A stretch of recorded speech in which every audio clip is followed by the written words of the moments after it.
Hey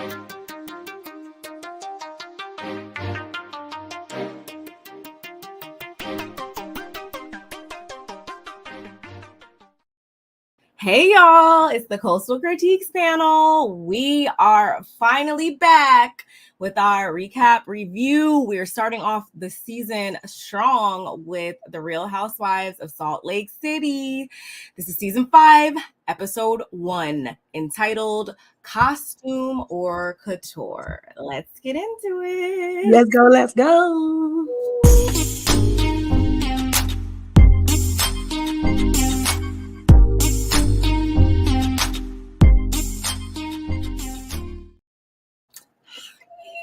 And we're back. We're back for like the 77th day in a row. Like, I can't even get the words out. I don't think you understand how excited I am to talk about this. Like, money. It was given where it was given, and then it gave, and then it gave a little bit more because the giving was still given, and it's gonna be more to give because we. Let's be clear. I do like the breakdown. I like the way, we come out and then we got background. We got background. We got some substance, something to go on. When they be talking and we don't know what the heck is going on, it was like, what's the entire time. I followed the entire time. Oh my gosh. It was the best. I was like, can y'all all do that? Can it be can everybody take a note? Is that the new thing? I need y'all to do that because it was given. Very much. It was. I think, and I know I've touched on this before. I know we talked about it. Like, I just in general have always appreciated the way that they produce this particular franchise in comparison to some of the other ones. Like just like cinematography and just like like how they really capture what's going on. I really, really like how they do it here. And even how they shot this episode. Like, we're at the event, but you're going back every 5 minutes to tell us something that happened 2 weeks ago or 5 days ago. And it makes sense though at the same time, the way that they chop it up. It's easy to follow. So I'm elated. I couldn't wait to get up there. We could have came on last night. I was like, oh my God. No. Like, I was ready. Literally, I was like, okay, we might be able to do it. We might be able to forget a dang on note. Even my notes came out. Like, I was like, this is what I've been trying to do. I don't know why, my husband was laying in bed. And like I told you, he's his own,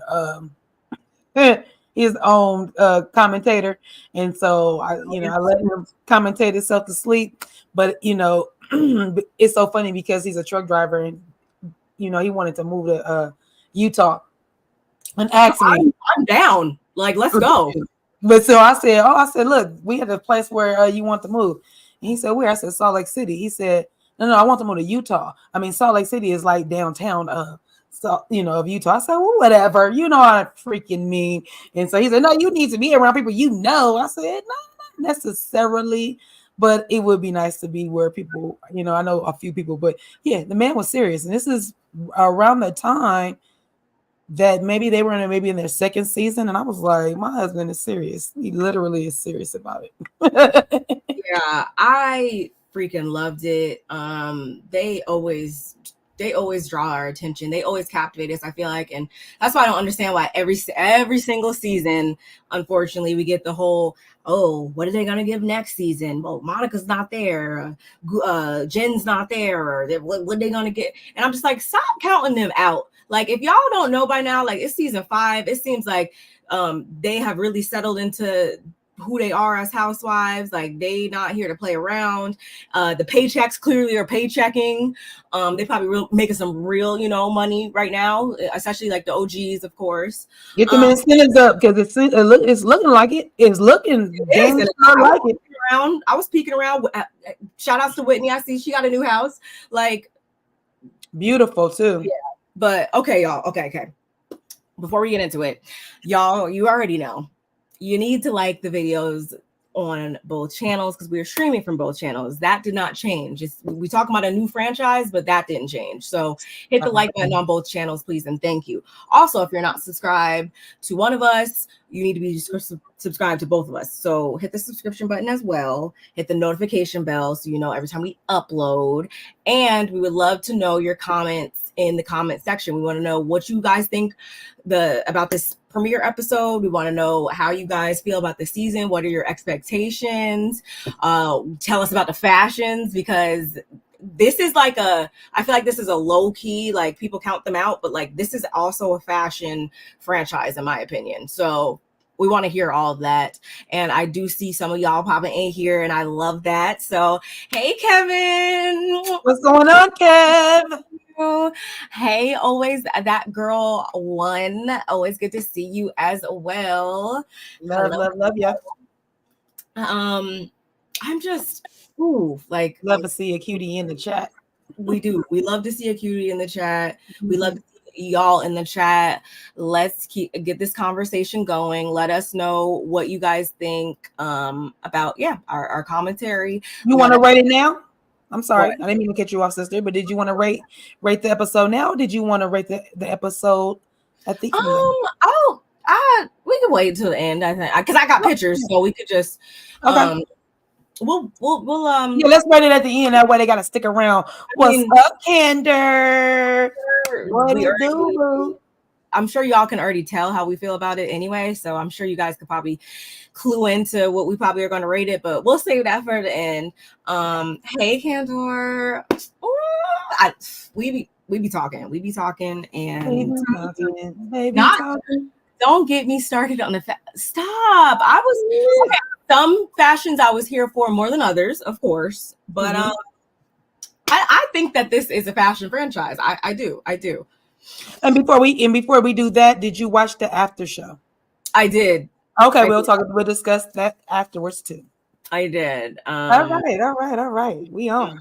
Okay, so boom, y'all. Again, Costume Couture, episode 1, season 5.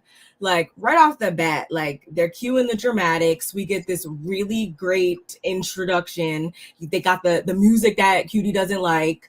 It was giving.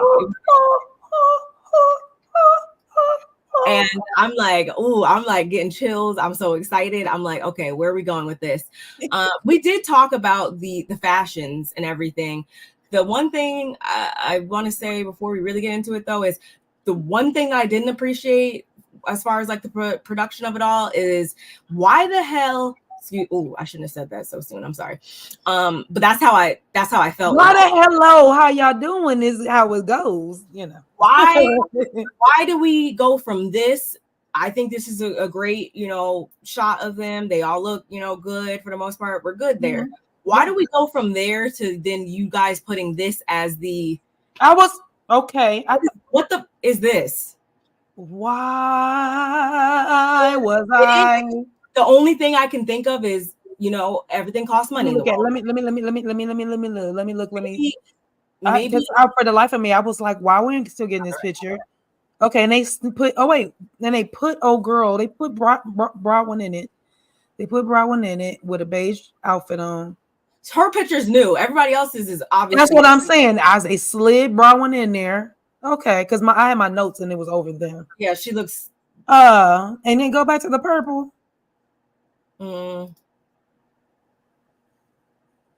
My thing is, why? Like, just why?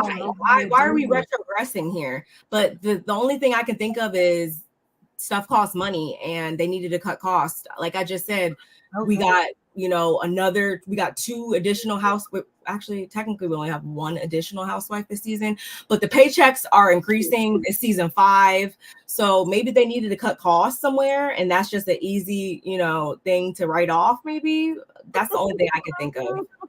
Because, like, why? Kevin, tell us how you really feel. No, but there are some fashionistas there. I know. Yeah, that purple it looks royalty. It also gives for me. And if shout out to Auntie Bernice when she comes in, because I know she's gonna come in, and if she's not in the bushes, but she could be. But it's Auntie Bernice, it's giving nice princesses. It's like giving like, girl, not only are we like the white ice princesses, we also give what's the purple, the one Snow White one, I think they're giving her. Kevin, you must not didn't watch our previous seasons. I like how I like how pretty much everybody dresses except I like the Lisa Meredith dress. Whitney's hit or miss sometimes. I feel like for me, Whitney that's because Whitney grew up. Is growing up right before our eyes. God bless her heart. And I'm not saying that you guys are like, well, for me. Even like I think in Bermuda, I was like, girl, I get, sometimes when, we go on vacation or we be out in the sun, for too long, you might have a little bit of line of demarcation between, the foundation and your skin. Like, it happens. We get it. But why are we in episode 1? And I feel like her foundation was already off. And I'm like, girl, like when they're at the table, I was like, Whitney, why is your foundation way off already? And it's only episode 1. It was matching her jacket, her coat. Come on. Like, it was like, that's literally it was the same color. And that never mind. I don't want to say it looked like somebody in the morgue. It's looking tacky. Yeah, it was giving tacky. Hey guys, what's going on? Oh my gosh. That Photoshop was yeah, I don't know, but that picture irritated me. They really did. Nonetheless, though, we are like ushered in by, the ladies are all speaking. We're like swooping in and out of everybody's house, and we're getting this really nice dramatic opening, and I'm like, oh my god, I'm sitting on the edge of my seat. I'm like, okay, where are we going from there? So boom, we open up with Lisa. She's hopping out of this SUV, right? Mm-hmm. And she's arriving to what we find out is her Bezos Valentine's Day party that she's having for the ladies. And let me pause right here real quick. Andy did make mention of this, and this is what I was referring to when I told you the other day. I was like, I heard that this first episode is supposed to be like way different than we've like really ever saw on Housewives or whatever. It's supposed to be like a first, the way that they structured the episode. This is what he was talking about, where we have a all hands, all cast event meetup freaking right on the first. Like, I'm like, wow, that's a great idea. We don't ever get it like this. And you know why that's such a great idea? Because guess how we leave? With all of them together on a reunion. So it's only right that we come back together and say, hey, especially if they're not talking to one another during the break. So it makes, that's what I said, cousin. Exact words I use. But yeah, I literally feel like that's how we should crack the code. We should crack the whole episode off like that in every franchise, because that now you go nowhere to run to, baby. Game nowhere to hide. Yeah, sports teams, everybody shows up day one to it's day one of work. We all come together and we face off and take it, in strides. Not one person creeps in, we see this person 2 episodes later. No, day one, everybody, all hands on deck. Come on. So I wanted to point that out because I didn't know what he was talking about when he was, saying this online. I'm like, what is he talking about? Right. So we get Lisa. She hops out. I want to say she's with her sister-in-law, and it's 45 minutes until the party kicks off, and she walks in. She's very much, giving Lisa, oh, everything is perfect, I love it. Okay, we just need to change a couple things. I thought loved it. What? That is so Lisa. Lisa would go in any venue if it's a party, her party or not her party, and we'll get offended if you ain't asked her to help set up said party, because she'd be like, I would have helped you, girl. You see this really okay. We do. Wait, was this our first? Was it? No, I think Potomac was our first. No, we never did Potomac. We did Atlanta. I mean, I always say Potomac, but I'm in Atlanta. Let me go. I'm going into my archives. I'm on my notes. It's gonna tell me right now. I'll let you know. It's either this or Atlanta. I mean, I feel like it's Atlanta, and then it turned into Salt Lake City, this is and like then my it turned guilty into pleasure Dubai. franchise, if that makes sense. This is like my like I can't count them out because I feel like they be showing up to work, and I feel like they're the underdogs, if that makes sense. This franchise and her, Man, and they're very they didn't leave us hanging too dang on long. And her coming out, car, y'all, she's not y'all, very. Wait, go back. Very old. What? Very old. What? huh? And Wait, very old, 38 to be wearing that. Oh man, can't door. y'all are already starting with it, and I am here for it. What the? Oh, why did my husband say he didn't call her that? He didn't say I that. like He said, why they head so big? He was talking about Angie and he was talking about Heather. I said, well, Heather, she's on the Ozempic and she's not afraid to tell you. So that's why her head's a little big. And she already had a big head. So, and I said, and then I think Angie just has a big face. It's like pronounced. Yeah, she has a, and she's just very petite too. Her body, I think, yes, and that face is bow yeah. Hello. Oh, what happened?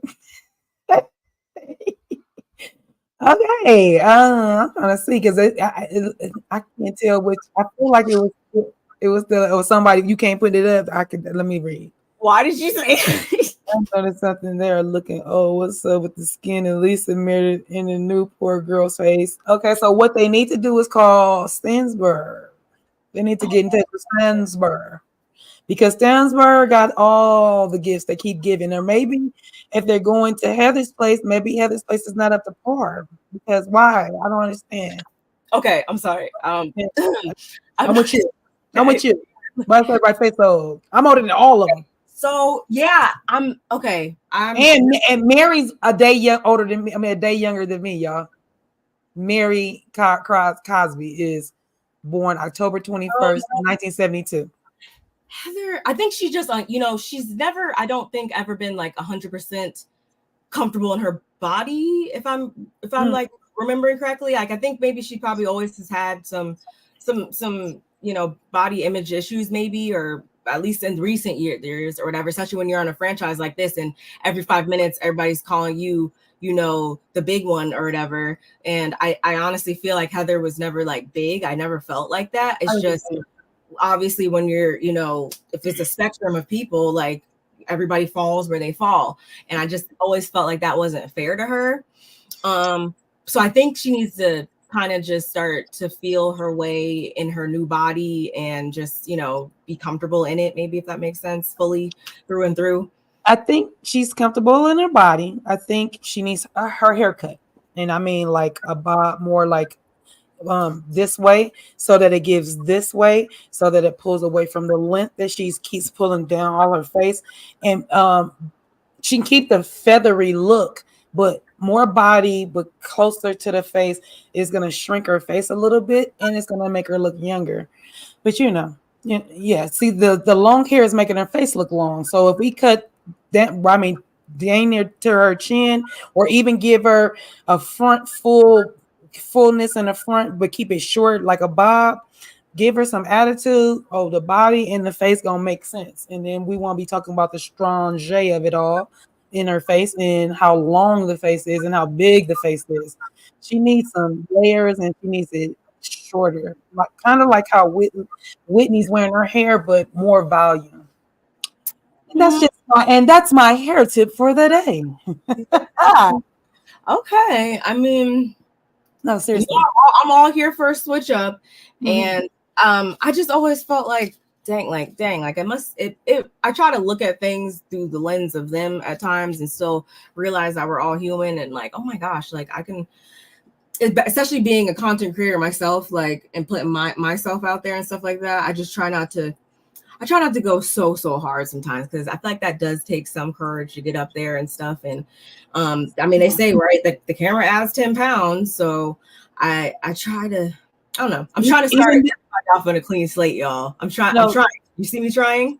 Good for you, because I agree. And that's real. Even on YouTube, we do look bigger than on, sitting this close, or even when I, do my watching Trap Cardio, when I met my folks from Trap Cardio, I was like, the TV's making y'all look even, and y'all don't even need that. And it's making y'all look okay. All right. I Yeah. look taller in pictures than I actually am. I feel like a lot of times. So I just think In pictures, but we're talking about on YouTube or on a camera. when I go to BravoCon and I see people for my own two eyes in person, I'm gonna come back here and we're gonna talk about it. Okay, we're gonna talk about it. Sounds like a plan. Sounds like a plan. But going back to the episode though, Lisa's fixing things, as I said before. She's got her sister-in-law in tow, and she opens up her confessional, I want to say, with saying like, last year just it wasn't the easiest, and she kind of categorizes everything that went down between them as like the worst times that this group has been in, but at the same time we've grown from it, or it's made us stronger in a sense. So I understood what she meant by that, but at the same time, I was like, okay, like get to like what are you about to say? I knew just based on her tone that she was about to start some ish. I don't know if you picked up on that, but I definitely did. Mm-hmm. I did. But nonetheless, y'all, she says that she wanted to throw this Valentine's Day party to give, the ladies some loving and stuff because she loves them so much. So except maybe like one, like there's probably one person in particular that she's not really seeing it for right about now, and we quickly find out who it is and why. And we get this flashback from 2 weeks prior, y'all, and it's Heather, Angie, and Lisa, and they're sitting down, and Lisa's telling them how Whitney, she recorded this podcast, right? And instead of, showing up and having her back and speaking highly of her, in Lisa's eyes, she just bashed her on there and called her like the biggest, newest villain on the show, and was going on and saying all these, hurtful, mean things. And she just didn't really appreciate that. And it's like, on one hand, I'm about to have this party, and it's like, I really don't even want to invite her. But at the same time, like, then she'd be the only one not invited. So it's like, I have to invite her, or like, so Lisa's like really upset right now. We're like, okay, there it is right there. Do you have anything else to say about that? Yeah, Lisa, don't invite people to your party when you have not squashed the beef. Like, what are you doing? Because you act, as it goes on, we will get there. As far as when she does show up, you're like, oh, you came? Well, you invited me. The same way you felt like you needed to invite her is probably the same way she needed to be there, because I don't want to not show up and I don't want to not invite you. But here's the thing, that's nothing but a conversation. You call her up. Hey, girl, I am having this base-up party. I'm inviting everybody. I'm on the fence about you because what you said on the podcast, this is what you said, and I didn't like it. And, I'm going to need you to go back on your podcast, and I'm going to need you to give me a public apology, because this is what I feel like you did to me, ... And then we move on. No, not Lisa. Lisa's like, come to the party. And I'm gonna clown you when you get there, and that don't never work for nobody. And this picture is telling everybody's looking up, but Meredith. I was like, Meredith, you're watching everybody, and everybody else is looking up. She might be. She might just be. No, I mean, she might not pick her little head up. She might. Yeah, but I did like that shot too. I thought it was just a cool angle. And y'all, I got all these pictures off of Twitter, so if they're not the best quality, I'm sorry. Yeah, Kevin, I will never forget that. And I feel like that's something that definitely left a sour taste in my mouth. When that whole thing happened with her, who we don't even talk about, we don't even say her name on the channel because she's so irrelevant. Right. There's definitely been multiple things on this show that has made me side eye, but honestly, I could say, and if we're talking about like social issues and stuff like that, I could say that this isn't the only franchise though that has social issues that have been, brought to the forefront. So I just try to, that's why we're down here to talk about it and dissect it for this exact reason. So thank you for saying that. And that's another reason why me and my husband, when he said that to me, I was like, move to where to do what? I don't know what you're talking about, sir. That's not my ministry. I can't be there. But that would be me being narrow-minded. You know, because you got to learn. You have to learn people's religions and different cultures before you just sit and be like, I don't like them or they ain't for me. Well, what don't you like? Well, I That's just don't like them. Well, give me something to go on. So you want to kind of educate yourself so you can have an argument in it. I like to think that like you should just have that kind of outlook towards like everything in life. Like you should always just. I'm not saying okay. Let me not say everything. Like no, I know what you mean. You don't need to go punch somebody in the face to know that that's probably not the best thing for you to do. No, but just feel things out, see if it's for you. If it is, it is, and if it's not, let it keep going. Anyway, that's cold-blooded, Kev. That's cold-blooded. I'm trying to keep up with y'all. Y'all are going off. I'm trying to keep up with these comments. I'm trying to have their see y'all. I cannot. Stupid. Stop it, y'all. Lisa is utterly insufferable. No one. Yeah, we do have to talk about that. And that's Mary had to be feeling a certain way. Oh, just saying poor mission. Mm-hmm. We're gonna talk about that too. That's what we could talk about something with all of them. They started off with that, didn't they not? Heather said, we all got fault. There's fault enough to be around for it. I said, oh gosh. Wait, you tell they gang. Oh, I feel that. I'm sorry. I'm with that one. Please, Kevin, because I don't know if I'm ready to. That's coming back, so I don't know, but wow. Bren freaking works my nerves, Kevin. We're gonna talk about it in a couple weeks. Oh no, it's evident. Oh, Monica is on you saw that? Yes, she's on the villain. I was like, oh. The villain. I said, well, isn't that the title that's befitting? Good for, I mean, I don't hate her as a person. We don't want her not to get her bag. Yeah, she got mad mouths to feed. Yeah, like I would hope she's getting a bag. Yeah, get a little bag, girl. Yeah. What's up, ma'ams? Dita Von Teese is narrating the new season of House of Villains on E. I'm shocked they didn't bring her back to. Yeah. I was on the fence about it. I'm like, I mean, she's good TV, so if they would have brought her back, so be it. But then it's like, no, we icing her out. We're not giving, I'm not giving her no name on our show no more. I'm like, I guess. I always knew she was gonna pop up on one of these something else, the Traders, the Dance with the Stars, freaking House of Villains, something. And I mean, good for her, because I mean, she does have a following, despite how some of us may feel about her. She has good TV, right? Yeah, right. Absolutely. Going back to this though, y'all, can we talk about the two people that arrived first, hand in hand? That's also next on my list. I was like, wait, what was hand in hand, matching purses? Come on. I mean, we already knew that this was happening behind the scenes, so I wasn't surprised, of course. But how do you guys feel about the friendship that is blooming in full bloom between Angie K and Mary? How do you feel about that? I feel like it all started when they were sitting on the couch and she said, and Mary said,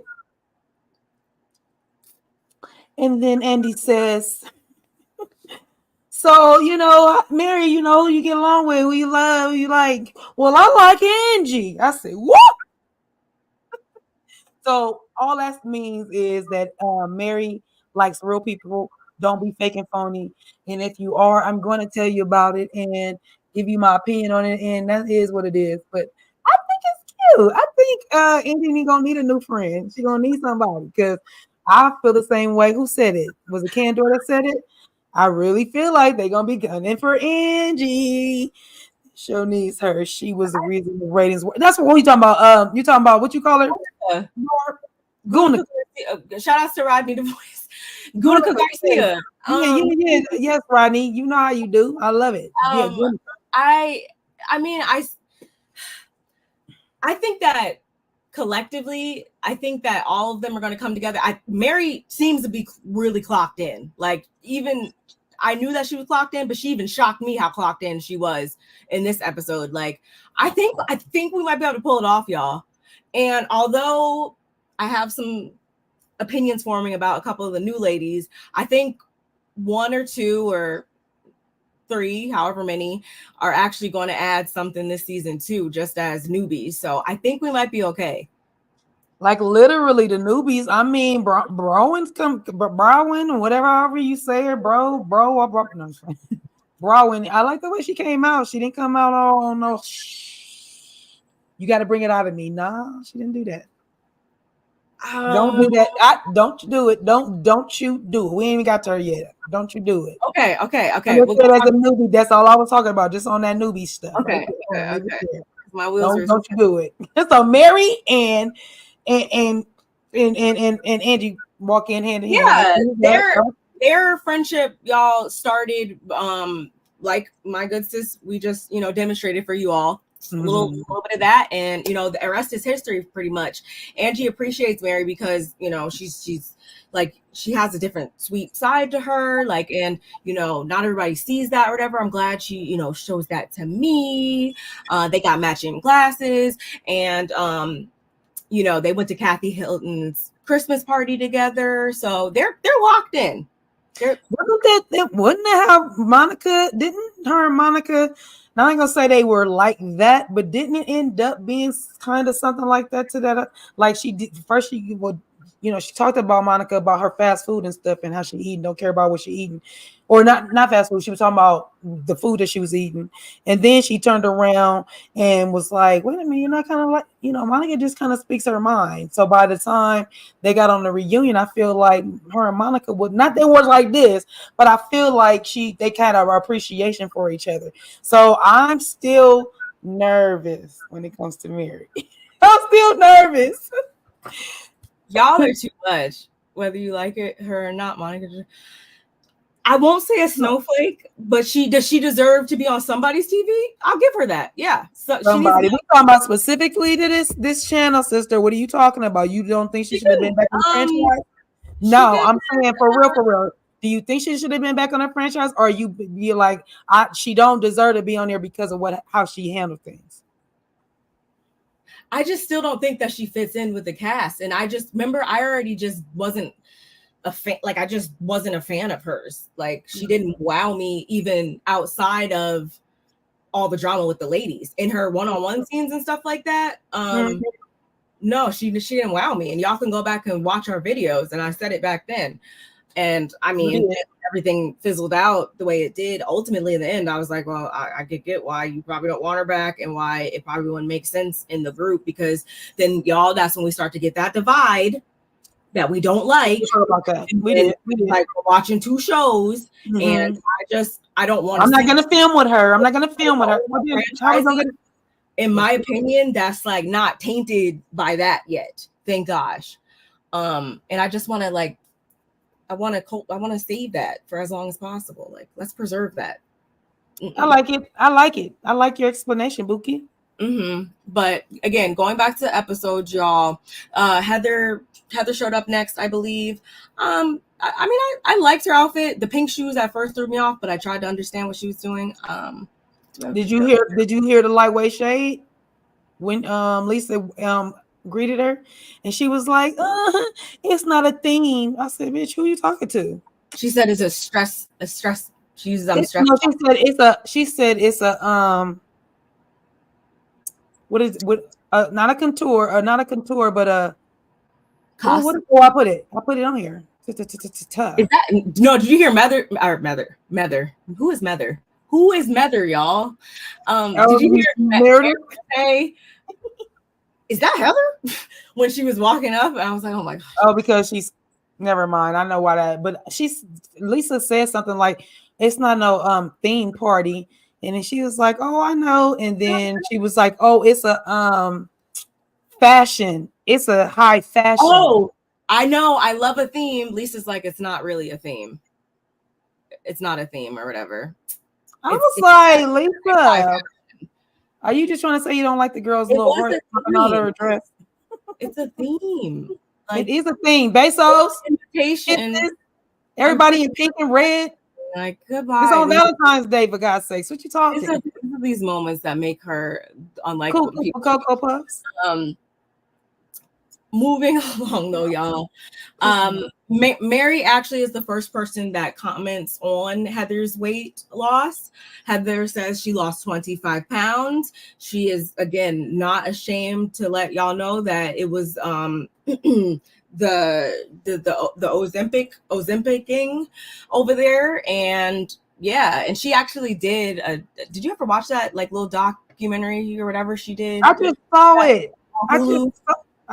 I just saw it on Peacock when I was looking for them. I went to them. I was like, "Was that Heather?" I didn't even go back because I needed to take our notes. So I was like, "I think that was Heather," and it looked like it was about what you just said. So no, I haven't watched it. Just saw that it was out. It gave me like JoJo Siwa meets wannabe Scary Spice meets Coming to America. And Frank, and Wilma Flintstone. And what is wrong? What Lisa Frank? First of all, no disrespect. Not that the girl body ain't together, but I'm not walking down the block in no booty shorts when I got a 17-year-old at home. And I'm not walking down the street like that. First of all, let me tell you something. My 17-year-old son, and he's my fourth child. He's not even a baby. I had on what do they call those? Like a cheerleading skirt kind of, and it was plaid. I had some biker shorts underneath it. I had it on. I lost some weight, so I'm walking around. He came from school. I walked past him. I wasn't even going nowhere. I was just in the house. Just wanted to try it on because the last time I wore it was 2 years ago. And that was like 20, maybe 15 more pounds. Anywho, that fool gonna come to me and was like, "Where you think you going?" I said, "Oh, over here." He was like, I said, "And next time, just tell me I look good. Don't be asking me where I'm going." So, but I say that to say that's embarrassing. Don't do that. You are a woman of a particular age. Your husband is of a particular age too. So I don't know why you would want to dress like you 15 years old when your husband is. Never mind. We'll get there. I just don't understand why would she. And never mind. I understand because it's about money. It's about money. I'm not upset that y'all are giving her the business with that. You want to know why? Because we have to be objective and we have to, be what's good for one is good for them all. And when Ayan shows up looking wild all the time, people have stuff to say about her. So I think it's totally okay if you guys thought that Miss Ma'am was wilding out here when she showed up. She showed up as a human big cat. And what did Lisa say? "Girl, I was gonna wear my booty shorts." I said, "Girl, you was gonna sit yourself down, liar." If it was Coachella or something like Coachella or whatever, I was like, okay. It didn't look like it was that warm outside. I don't see that though nowhere here. It don't look that warm. I don't. Okay, so y'all. Speaking of her, she walks on in. I would love to know. Speaking of fashions, how. Who wore it better, y'all? Let me move my peoples. Let me move my stuff. Hold on. Who wore it better? Because first of all, let's be clear. Rihanna's legs is saying it all for me. And then let's go. Why the heck do you have? Why couldn't you wear some red pants or white pants? Some black pants. Why you gotta have on an ankle lift dress, flowy at the bottom? I don't this coat. I used to really want that coat. Now let me tell you something. Let me go.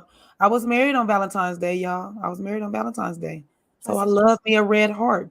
I love it. I just didn't love it on Browin. I'm sorry, bro. I'm gonna call her bro. Just forgive me because I don't like to say her name. It's just hard for me. But Rihanna wore it way better, and she downplayed it with a hat on and still killed it. Go ahead, sister. Tell me how you feel. Oh no, I'm no. I mean, I agree. I mean, I didn't. It doesn't wow me. Um, it doesn't wow me here at I'm gonna all. tell you something. I have to get up and get it because I got married. I told y'all I got married on Valentine's Day. You can leave her up. I got married on Valentine's Day, and at the courthouse, um, the judge, you know, it was all decorated with hearts everywhere. It was super cute or whatever. So take her down for a hot second. I'm gonna tell you what hers look like to me.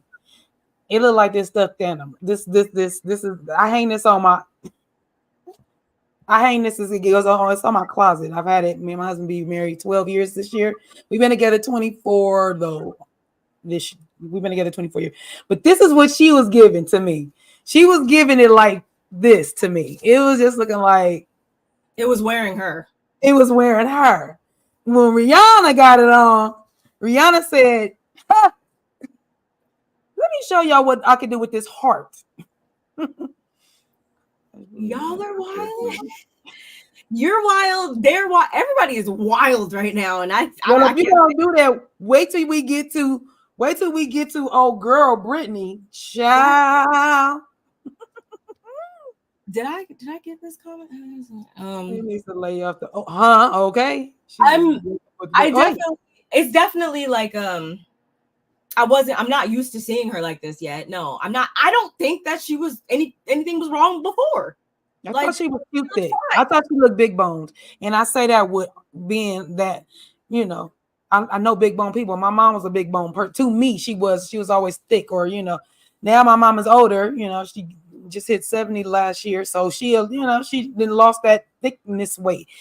I feel the same way. I feel like when you lose it so fast, it's so drastic, it make you look drab or make you look straight up and down. With muscle. Like if that's you what like this is why I work out, because what happens when you're on something like that is meant to just lose the weight. It's not going to build the muscles for you. So at all. And kudos to Lizzo. I don't know if she on the Ozempic, but she in the gym getting it in. And when you bring it down like that, you keep your curves, everything kind of brings down all together. It all starts shrinking. To me, it's so drastic and so fast. She said she lost 25 pounds. And when you not working that out, that don't look good. I feel like underneath that, what does it look like naked? That's what I will say. What does that look like naked? Because in the clothes, it looks okay. What is 25 pounds when you been that and that skin is extra and you just move that like that and you ain't toning it up? No. I feel you. And you know what? Huh? And you know what? I was just about to say in Ozempic, they say that they don't know enough about it. And people that are taking it that are older, that need to be building that muscle, it's gonna mess them up. They're probably gonna not be able. I'm not wishing nothing on anybody, but you're not gonna, you know, like what is that osteoporosis? I think that is the one wherever your joints and stuff start stiffening up. If you just think you about to be just skinny and not move nothing, good luck. That's what I'll say. And there you have it, y'all. Bronwyn, yes, she walks in. Well, the cult walks in wearing her. Wait. Here you go. Here you go. Look. This is how she walks in. Lisa is like, oh my god, yes, like was expecting nothing but nothing less from you. This is my fashionable friend. Oh my gosh, y'all. So according to them, story is they met in Nordstrom. According to Lisa, she liked how the girl was looking, whatever her fashions was giving. She was here for it. Bronwyn, on the other hand, wasn't really here for Lisa's appearance. Apparently, I think Lisa referred to herself as looking homeless. Her words, not mine. So she kind of brushed it off and like for that reason, like Bronwyn like doesn't really recall this happening like that, but she does say that it does sound like something she would say. Like, I don't like I'm that. not gonna lie, I was like, I don't like that. Mm-mm. because and it's just like I get it, like haha he I guess you're trying to be funny, but at the same time, when you really dissect that, I hope that's not how you out here, girl, because especially, you know, right now the homeless population is unfortunately thriving, and you know that's some real stuff. And like, I'm, even if somebody is homeless or whatever, I'm not like gonna look at them like, oh, like peasant peon, like be gone. Like, you shouldn't look at people like that. And maybe I'm putting 20 on 10, but that was just gave me mean girl vibes, and I'm not a mean girl. I don't like it, and I don't recall homeless people being in Macy's or Nordstrom's or any of that. Just because she had on sweats, going back to when we get to Mary's scene. Stop judging a book by its cover. Stop doing that, because let me tell you something. Living in LA, La La Land, Hollywood, whatever you want to call it, most of the producers and most of the millionaires are millionaires because they don't spend money on their outfits. They walk around here regular, schmegular, and you wouldn't even know. And a producer could walk up to you and be like, "Oh, I want you to be in my next movie. I got a perfect part for you." And he will have on some old Levi's, a plaid shirt, a dingy t-shirt up under that, and some dusty shoes that he wears when he's on set, because he's about to be on some regular stuff, and you just never know. And I don't like snobbiness either. I've never do that. Even when a person is begging or asking for money, I'm still not like, I'm like, I don't, I try not to give money to men, especially when I'm with my children, because I feel like, don't ask me for money with my children. But, you know, I still don't be looking down at them like, ugh. And, you know, I'm going to give you some money. And if I don't have it, or, you know, if I tell you I have it and I see you come back to me like you said you had it, I'm going to give it to you. Like, I'm a man, I'm a woman of my word when it comes to that. So I don't look down on people like that. And people that do, shame on you. I just thought that was like corny. And again, maybe she was. I'm not gonna. I don't know this lady, so I'm not gonna make excuses for her. I'm gonna hope she was kidding, but in the event that she wasn't, that was tacky. And in the event that she was kidding, like, don't joke like that, because you make yourself like look like an idiot. So right, that part. Just saying. Again, going back, y'all. Sorry, I heard the garage open, I think, and I was like, "What?" Sorry. You're about to see me turning into a ninja. Okay. So again, y'all, Lisa, she was super happy to see her. Hug, kiss, kiss. They're all good. Reconnected through a mutual friend in recent years, and they've been hanging out and seeing each other a lot over the years, which tells me that they're not too close of friends. And Lisa actually kind of made me think that again when she said a certain thing in her Watch What Happens Live appearance or whatever last night too. I'm like, I just don't think they're that close. So don't take all this as they're that close, y'all. That's just my opinion. Then we see that 5 days earlier that Miss Ma'am, you know, she had on her cheetah yellow getup, and she's walking through the streets, and her and Lisa meet up, and she describes herself as, I want to say it was chaos, I forget, chaos, sexy chaos, or fashionable chaos, funny chaos, something in chaos, y'all. She has a 17-year-old daughter, and she has a 65-year-old husband. She's 38, by the way. How do we feel about that? Weren't we just discussing that? Aren't we supposed to be looking up the ratio to that? You know what? To each his own. Like, I mean, what I'm unclear about is that she will say that she's been married to her husband for 10 years, or been with him for 10 years. Married, I believe it was married. But I just need to know, is that her kid with her husband, or is that her kid before that? That's what I really want to know, because 10 don't mean 10. Like, I've been married to my husband almost 12 years, but we've been together 24. So I don't know. So with that, you know, yeah, to each his own. You know, I'm glad you brought that up because I didn't even think about it. Maybe that's not. If she's 17, 10. And even when she when she introduced, I don't think she said. I think she said, "This is I have a daughter." She didn't say we have a daughter. I don't think she said we. No, so, I think that's probably just her. She's probably her child. Yeah, I think so. Yeah. All right. She has like 6 dogs, and I was like, "Whoa, that's a lot of dogs." To each his own.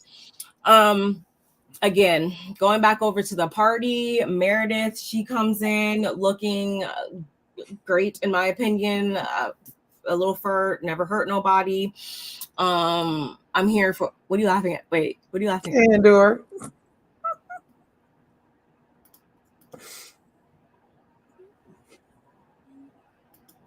I was gonna stop. I was like to see the voting polls did not favor Lisa. It was apparent Lisa was bothered. Okay, was it? I wanted to wait until we got there, but I felt like her energy was a little off. Even when she came out there, I felt like, I don't know, she just seemed a little off. If that narcissism is a drug, is a cold drug. She seems like she's a lot more on the defense, like people aren't liking her as much as she would have wanted to, or she seems bothered, like in the back of her head. Oh, it's bothering her a lot. It's bothering her a lot. Yeah, how she's being portrayed out here, I think right now is messing with her. You can see it. Portrayed? I don't know these ladies. I'm trying to be nice, y'all. I'm trying to start off on they can only give us what you giving them. I'm just trying to start them off all on a clean slate. I'm trying here. Okay, clean slate. We're gonna draw the line right here, like Bronwyn said. We're gonna draw the line right here. Boom, it's all in the past. Go.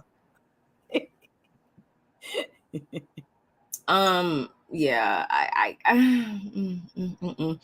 So then we get Whitney. Whitney? Are we still talking about Bronwyn and her dogs? No. Whitney, she was in the car. Oh, yeah. Girl. Hold on, sorry. I lost my spot when I did that. Yeah. Then we get Whitney. She's coming up around the mountainside with Mei Lee, who is a new friend of, and I have a little background information on her. If anybody give it to me, because I like her name. She's a pretty lady, and I don't know nothing about it. What I will say is, word that I've heard is like, don't really get so used to seeing her. Kind of like, okay. Doesn't really. It was given that, because I really didn't write her name down. Anything. And if I'm coming through my first appearance, you want to hear my voice. Like, even Saba spoke more than her. Anyway, so Whitney, her rendition of everything is like she knows Lisa's upset with her. She's been feeling like it hasn't been a safe space with Lisa for quite some time, and so because of that, like usually she would be excited, to go to her friend's party, but she's not right now. But everything else in her life is booming. She got the new house, business is booming and flourishing. The kids, they've been spending a lot of time with the family and stuff, so things are going really well in her life. So yeah, good for Whitney. And then she walks in and Lisa's like, oh my gosh, she showed up. Okay. She got invited. And at the same time, y'all, don't give Whitney too much on this either, because it's like, girl, Whitney, you're saying all this, but you were going to show up regardless, because this is all cast. This is work. You had to show up regardless. Like, let's be real here. And it is that. Exactly. Then we're introduced to Heather's friend, Brittany. And they've known each other for a few years. They have some mutual friends. She's a mess of a Mormon. That's how Heather wants to describe her. She's currently dating Jared Osmond, but not really, because they had just broke up earlier that day. And they've only been together like 8 months, and they've broken up approximately 16 times. So y'all do the math on Miss Mama. So yeah. She's there, and everyone's complimenting Heather's new body. Mary's complimenting Bronwyn's coat, honey. Like, where's the picture at? Like they were sitting there, and I was just like, wow, is this really happening in front of our eyes right now? Like they were speaking real cute. And then this lady right here decides she's gonna just come up and get in between them or whatever. And I felt like, what did she say? Bronwyn was like, oh, you're just gonna, she said something, and I was just like, go away, girl. But when she comes and sits down in between them, y'all, she's like, oh, I like your costume. Did she say nice costume? Nice costume. Or what she calls her attire, her being Bronwyn, a costume. How'd you feel about that? I felt like sometimes when you wear certain things, it could be looking like a costume. Now, did we know at the time? That she spent $15,000 on that jacket, that they only made 3 of them at the time? No. I think you should wear your price tag on the outside of it. It's pretty. Yeah, she was gorgeous. That outfit was banging. May Lee. I mean, you already y'all know. Yes, Barb, that is so you. Yes, that is so you. Like, you might as well want to mail it, put it on a box and mail it all over here. No, seriously. Yes, gorgeous. I think she was real cute. But yeah, no, I think you can think some things and not say some things, especially if you don't know. I know, I love that's what I did. I think you could have just thought that, not said anything, and just until she said something about it, or you know what, where did you get that from? And then that's how you spark up a conversation. But just to come out flat out, oh, nice costume, I love your costume. This ain't a costume party. It's not. And y'all, that was only one thing that Miss Mama said. That was the catalyst of like that's the very beginning. Word vomit she was having.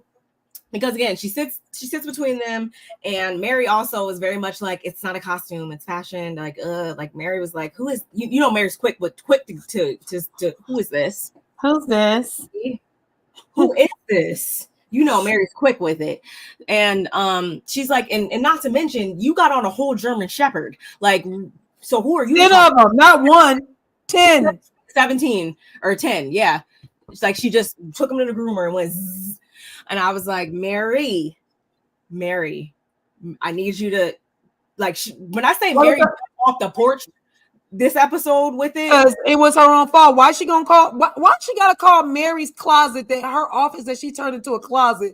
Instead of saying, oh, you turned your office into a closet, she said, oh, you turned it into an archive? Did you wearing archives? Are you what? You got your great Dane on.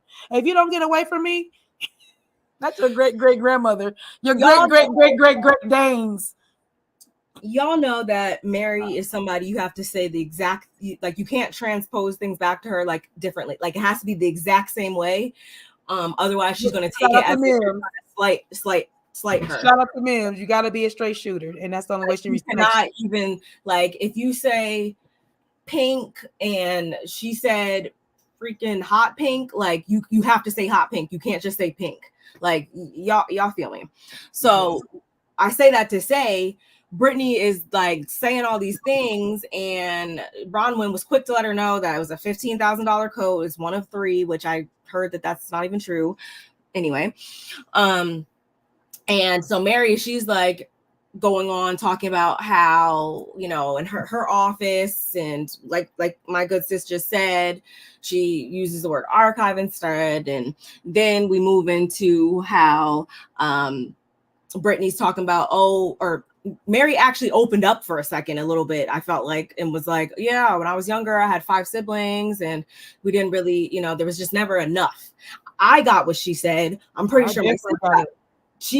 Y'all got what she said. Y'all know who didn't get what she said? Brittany, because Brittany then turns to her and is like, oh yeah, I was poor too. And where'd you get poor from when I just said that, you know, we didn't have a lot of things, or that I really, basically she's saying we had to share. Like, she got hand-me-downs, like my sisters got hand-me-downs. Like, I got, you know, I'm the oldest, so I didn't get as many hand-me-downs unless I got them from my cousins. but I'm being the oldest sister. I get the hand me down, I hand down my stuff to y'all, and it go down like that. So yeah, no, what are you talking about? How did you get poor out of that? And you're trying to make a bonding moment, and it's not working. Go ahead. Yeah, it was just like, you're trying too hard, girl. And actually, I shouldn't even said she said poor right off the bat. I want to say she said hoarder. And Mary still was like, no, not hoarding. Like Mary even like, she didn't even get annoyed at first. Like she gave her like one or two more chances. And girl just kept coming back, word vomit after word vomit. Hoarder. Yeah, you said she's married. She called her hoarder first. And then, yeah, that was like, wait, what? Like, that's not what I was talking about. Because I was poor, and you know, I had 5 siblings, so like scarcity, and it's like we're gonna get into the other angle of this in a second, but we're just focused on Brittany right now. Brittany, like, girl, she did not say that, and Mary was quick to let her know, like, that's not what this is, and she was like, because you know, like there was never like enough for us, and I used to like hide rolls in my purse, and Mary's like, rolls in your That did not happen over here. Like that's like back up, stop. I don't even want to hear no more. That has nothing to do with me. Like, and Mary was like, what? No, wait, but no. Before that happened, oh girl, who was in it? Brown was like, oh, okay, well that's if that's what you had to do, I guess. And then Mary was like, that's nasty. That's not what I was talking about. I didn't do that. And she was like, well, we were poor, so that's what we did. And she's like, well, yeah, we weren't poor. And then that's when Mary threw up the deuce and was like, you know what, I'm gonna go. And what Brittany know how to read the room and read Mary that quick. I think I offended her. Yes, you did. yeah, you did. Yeah. I was so confused. Hey, Kamiko. And honestly, Mary was taking it a lot better than I feel like she normally would have in past situations. So kudos to her for that. I call it growth. Heather, she's like, hey Meredith, like, did you see Whitney? And Meredith's like, no, she's here. And Heather's like, yeah, of course. Record stop. Then we get another flashback. And I wanted to get this picture and I forgot to get it, y'all. Meredith's in a new rental. Yay for Meredith. Which I felt like was so shady for them to, because they literally put it up there on the screen. Y'all know how production does. It said rental? Yeah, it said new house. Oh, I did. Okay. I thought it said rental. I said, yeah, that's shady. New house. Okay. They needed to point it out. And I'm like, oh my gosh, okay, I guess that's what we're doing. And honestly, no, let me stop here for just a millisecond. Yeah, we throw shade at that she moves every season and all this other stuff, y'all. But at the same time, when you really think about it, I thought about it. Meredith, every time I see her on social media, like Miss Mama do not be in Salt Lake City. During their off season, she very much travels like a lot, and I see her at like Fashion Week over here. She be at Cannes over here. She's at a lot of different events and stuff like that. So I just kind of thought about it, and I was like, financially, like, and economically, like, why would it makes no sense to buy? And you know what else I feel like is another major component that we're overlooking here? A lot of these ladies get, unfortunately, sometimes they get, their homes burglarized. Come on now. Wendy, Teresa, Doree, the list goes on. Andy, Andy? Jennifer Aiden, like there's. Kenya. Then they come to Kenya's house. That might have been her boyfriend. That was that crazy guy. Yeah, that was that dude. Didn't that happen to from Married to Medicine? Toya, not Toya. The pretty Anila. Yeah. So you got to think too, that makes them less of a target. That makes them a hard target. So I mean, I just wanted to give you guys a little food for thought on that one, because that's something I had to actually check myself on when I thought about it. I I need you to understand how scary Meredith looks when she gets these death looks of. When we get to it, we're getting to it because she did it in more than new, not that one. Those lips New. are supersized this season too. Ooh, but yeah, well, I'll tell you when because we're getting ready to get to it. But oh my gosh, I was like, oh yeah, Kenya had an attempt when she was home. That'd be even worse sometimes. Oh, I don't want to say. I don't want to say. Plus, Meredith's son is a a designer. So he's moving around doing fashion and stuff. Or remember her son? What's his name? Yeah, I mean, but I don't really. Brooks. I'm just saying.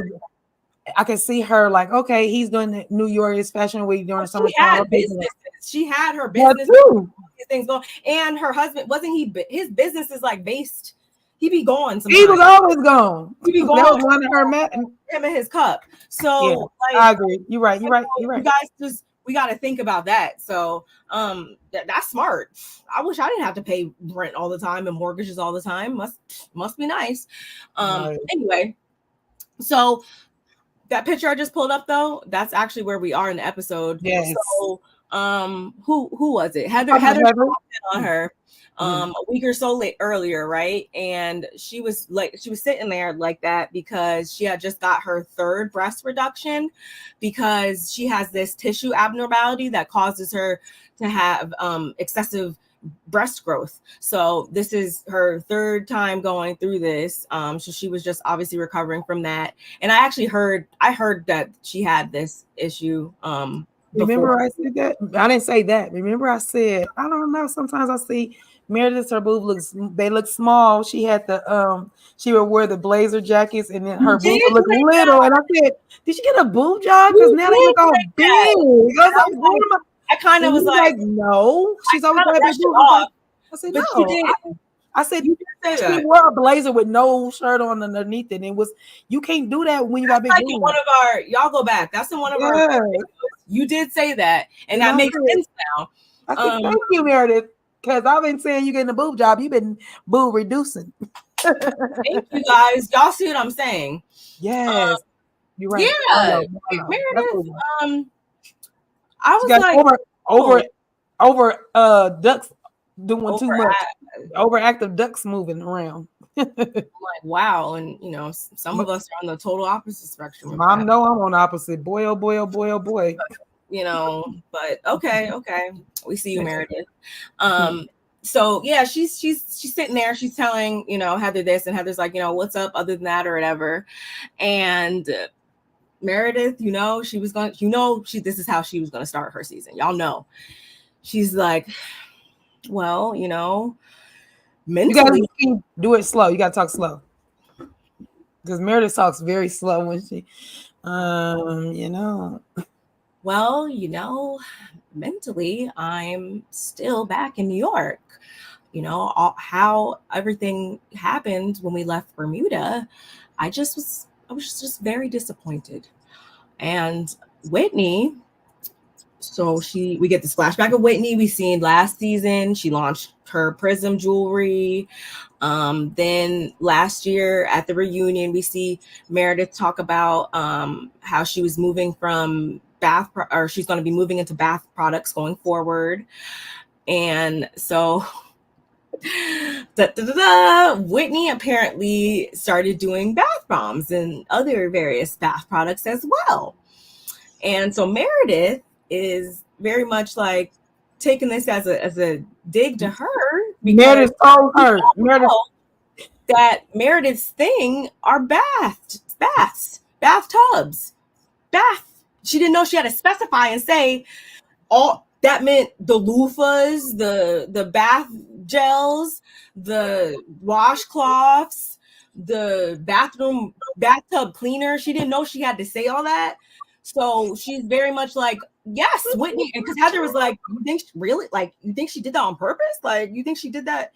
She's like, yes, she did that to hurt me. Like, yes, she did that on purpose. It's an attack on me. So Meredith is bothered. How do we feel about that? I feel a couple of ways. One, thank you for the Meredith rendition. I love it because you know she talks slow as I don't know what.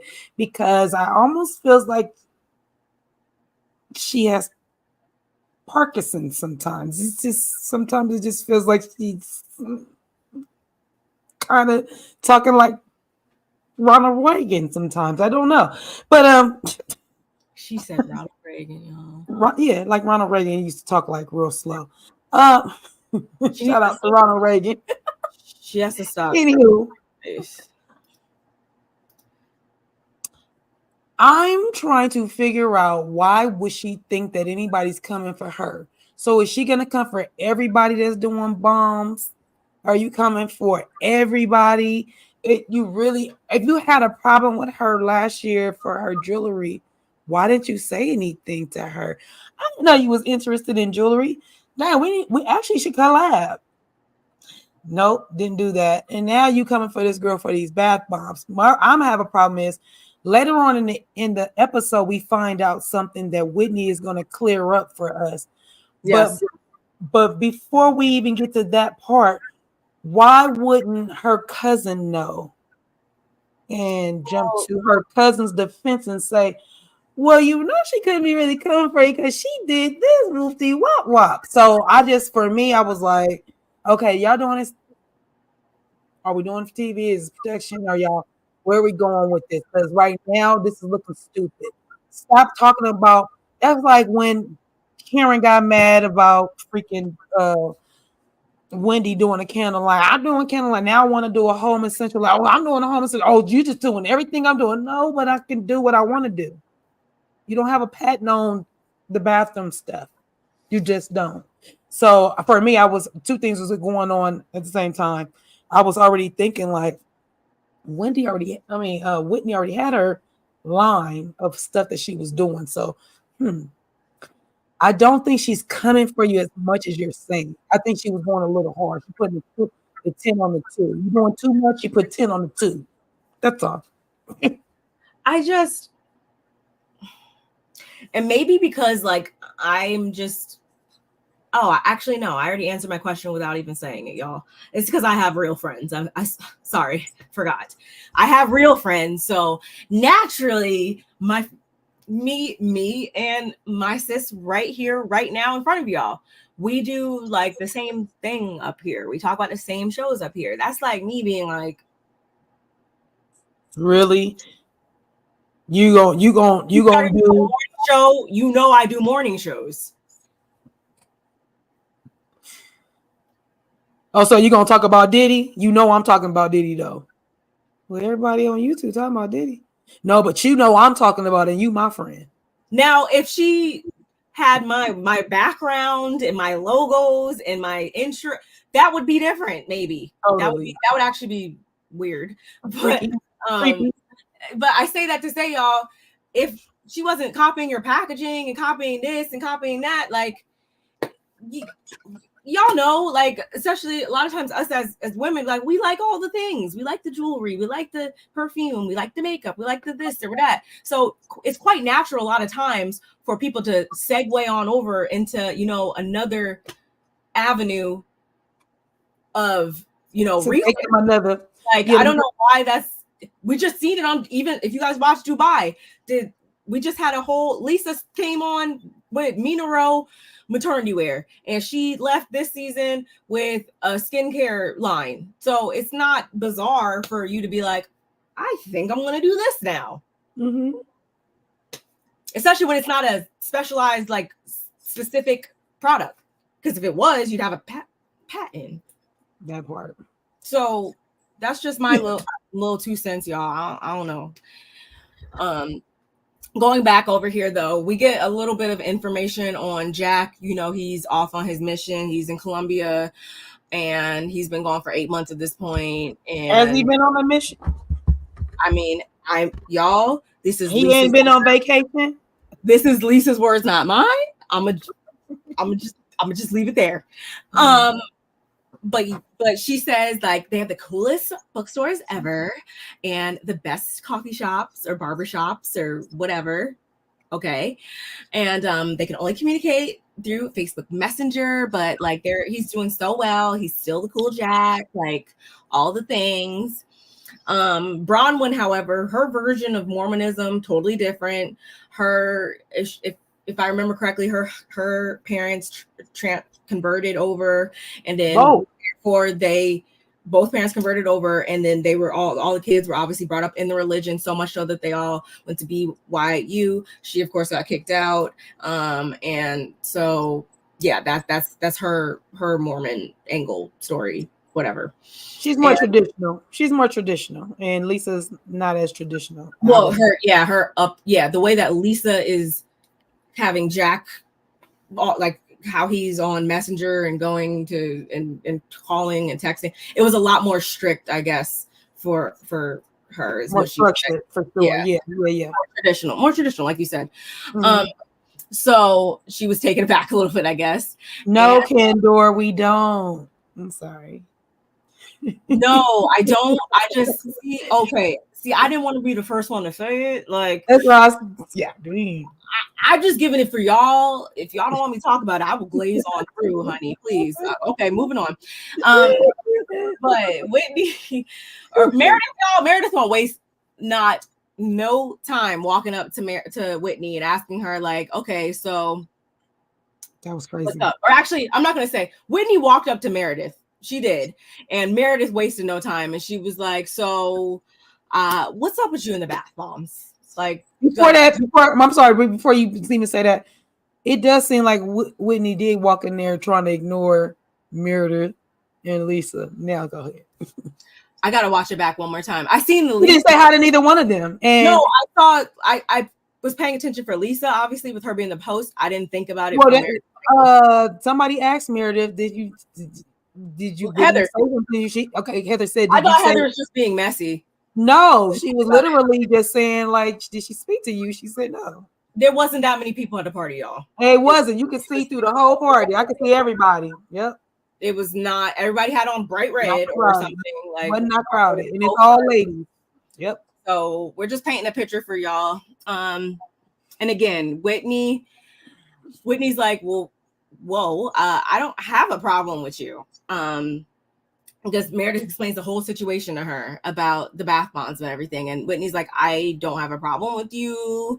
And I think Whitney in her confessional, of course, she throws some shade towards Meredith in her bath. And she's like, I'm starting to think that she is a little too like focused on bathtubs or something. Like there's just like something is wrong with that lady. Like she needs to go to like a bathtub rehab or something is what Whitney's probably thinking at this point. Well, she said she's been staying in the bathtub so long, everything is pruning up. Even her brain is. It must be in Whitney's eyes. It must be, y'all. But it's like, no, it's not even that. I just, as a friend, I just would have expected you to come to me and say, like, hey, I'm doing bath bombs now, or give her a heads up, basically. And Whitney, she's like, okay, well, I don't remember her exact verbiage, but she was like, if we're talking about being good friends here or something like that, then you would have already knew that way back then, I actually started my business selling bath bombs. Oh, no, you didn't. No, I did. No, you didn't, because when I was doing my jewelry line, you gave me skin product. That's what you gave me. You gave me skin product. There was no bath beads and there was no bath bombs in the basket with what you gave me for my jewelry line. You didn't do that. Oh, no, we're not there yet. And she said, what she say? Yeah, because I didn't need to give you no bath bombs when you're selling jewelry. It goes with the skincare. Are you an idiot? Like I was genuinely like, I this better not be the case, because, honey, like, tell me you didn't really read the email without telling me you didn't read the email, because come on now. So you're mad for no reason is what it's looking like. But the only thing I'm sorry that I didn't get you I didn't send you a care package with all my stuff in it, with the bath bombs in it. I'm sorry. I said, Whitney. Okay, that's a way to look at it. Get her off your back. For real. And all the ladies are hearing the commotion, y'all, and they're like, "Ooh, like what is going on?" They is arguing. Mary's like, "Are they like arguing over bath bombs? Like really, bath bombs?" Mary again was the comic relief this episode, and we appreciate her down here at Coastal Critiques panel for that. Yes. And so then we get things got a little bit more serious though here, y'all. Whitney starts to bring up the fact that she never hears from Meredith, and again, we're talking about real friends here, so we're gonna put it all out, right? And Meredith's like, well, you know why you don't hear from me that often. Like last year, I was held accountable for the reality Von Tease stuff, and somehow that is shifted, and I still haven't received an apology. Like that's why. So then, y'all, we go back once again to 2 weeks prior, and we see Lisa, Angie, and Heather. And Heather's telling Lisa and Angie exactly what Meredith just told Whitney, and how she has, these unsettled feelings, and she always wants she needs some apologies, and she told them this. And when she told them this, Angie was like, that's interesting, because last time I checked, last season, I didn't receive an apology for you saying that I had like ties with the Greek mafia. You were saying things about my marriage. You were saying, things about my house or whatever, that whole thing, like the whole nine. So, and my businesses. So if there's anybody here that's owed an apology, like it really is me as well. So we know at this point that Angie's probably going to pop up in 3, 2, 1 because she has a bone to pick as well. And she does. She walks right on up, and Whitney casually slid on up out of there because she's like, I don't really even know what you're referring to, because I'm only apologizing for not contacting you and saying that, like, hey, here are my new bath bombs, like I'm sending you some. I don't know where. Whitney's like distant, as Meredith would say, she's disengaging. She's like, I'm not accepting that. Like Whitney's she's not accepting that at all. She wants no parts of it. And she steps away, kind of like confused almost. And she did an electric slide to the. She sure did. And who did? She went up and just slid over there and just let Angie slide to the left while she slid to the right. She was doing it in there, y'all.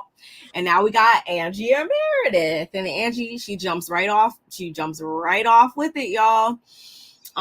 She's like, I actually, Heather told her that Meredith wanted an apology from her.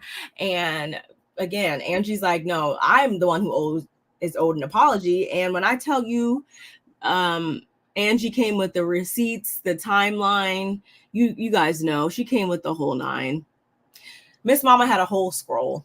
She had a whole scroll that she just let loose right in front of everybody, and everybody at this point is like, real dramatic. Scroll? Did she bring a scroll? She has a scroll, child, a whole scroll.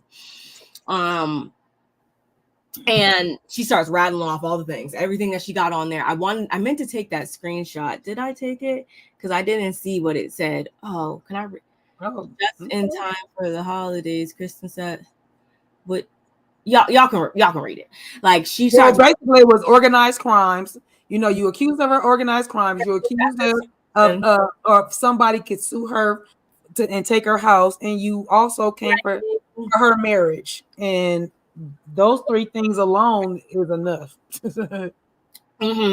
But she said that she was going to come with visual proof. And Meredith, she starts like laughing about it. She's like, are you serious? Meredith's also not accepting this. And Angie's like, I didn't expect an apology from her in this moment, but I did expect her, like, like, girl, like, you don't even have no sense of humor. Like, she does not have a one humorous bone in her body. So, unfortunately, she didn't really. I feel like she didn't really slam dunk it because Meredith wasn't moved. Like, Meredith's not going to be moved by these types of theatrics, unfortunately. But I do appreciate Angie K's effort. How did you feel? My couple of things, I got to go back to Mary when she's a hard worker. She has that too, but when she's like, I know they're not over there talking about bath bombs. I don't even like baths. I ain't trying to get no yeast infection in the bathtub. I said, Mary, if you be telling people that they did get those because of they taking a bath, I'm gonna need you to knock it completely off. It's okay you don't like baths. I know women that don't. That's okay, but don't start rumors. Okay, don't do that. And then what else did I have that I want to talk about? I need Angie not to go over there when you see clearly they were over there having a whole little tete-a-tete. Why would you even bring up the scroll? Why would you even talk to Meredith? You know how Meredith is. You know Meredith is going to walk away. You know this. So why in the world would you see them two talking? You know it's not going well. And you know what? And Meredith, can I talk to you real quick? No. Don't talk to me for a minute. No. And this is the one I was saying that Meredith has a possessed look on her face. Because when Angie walked over there and she said, all this and the scroll came down, the look on Meredith's face is the same look that she gave at the dinner table when Angie said, well, Heather is the one that said she thinks that you should apologize. And I agreed. And Meredith looked that. When I tell you, Meredith has it's this look now that she's got. Scared. I put it almost look possessed. So that was crazy. Angie, you could tell her what you want to tell her, but the fact that you tried to downplay it because it did not land. Talking about, well, it was in fun, and I wasn't really being serious. It was really in fun. If that was the case, my love, you'd have did that on a one-on-one. In a bathroom, sitting by yourself and be like, Meredith, I got a bone to pick with you. Oh, really, Angie? Do you? Yes. Let me tell you what it is, and let the scroll come out. Have a good time. Let her kiki, you kiki. Y'all talk about it a little bit, and then we move on. That's not what you did.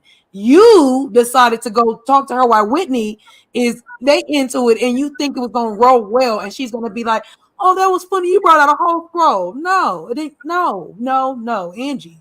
It's not your first season. Stop acting like that. Mm-hmm. No, I definitely feel you on that. And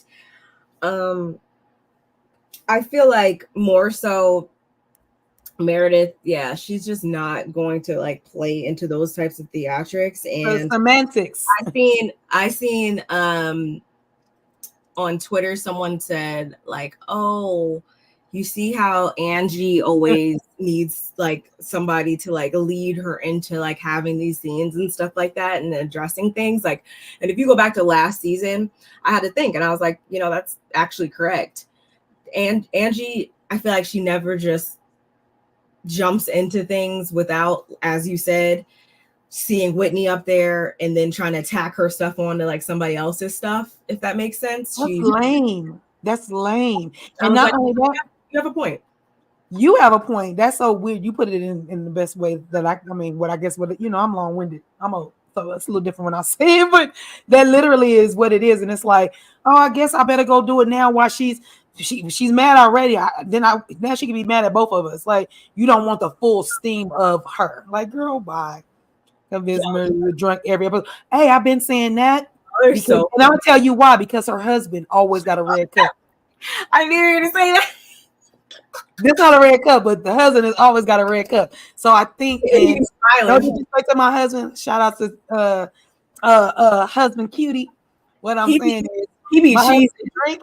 My husband likes to drink, and when sometimes I just drink because he's drinking. So I feel like Meredith is on that, especially if we talk about her getting out and doing what she want to do, running her business still, but like she don't have to be super, super hands-on and she can move about how she wants to.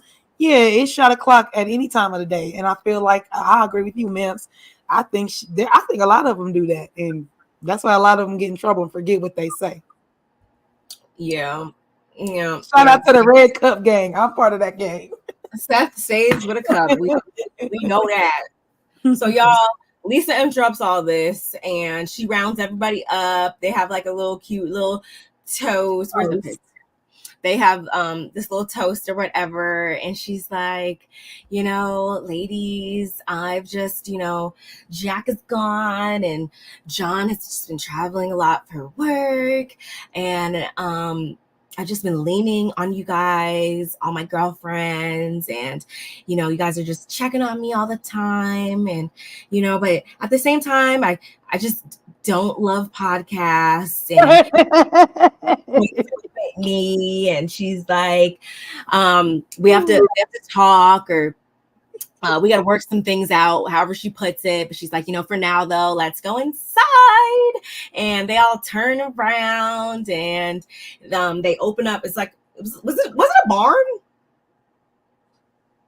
It kind of gave me barn doors. It kind of gave me some lights to that thing. I mean, they live on. No, it's fine. I don't care. No, it was beautiful. But I think you're right. Pick out the establishment because they went, whoop, and then they went inside, and like a finished barn, of course, or whatever. Because I didn't see any heaters, but I'm assuming it was heated. And ain't nobody trying to be smelling no horses or no cows or none of that while I'm trying to eat, bro. I think it was just like a ranch style, like a something. So they go inside. It was a really nice tablescape. I will say, it was a horse stable.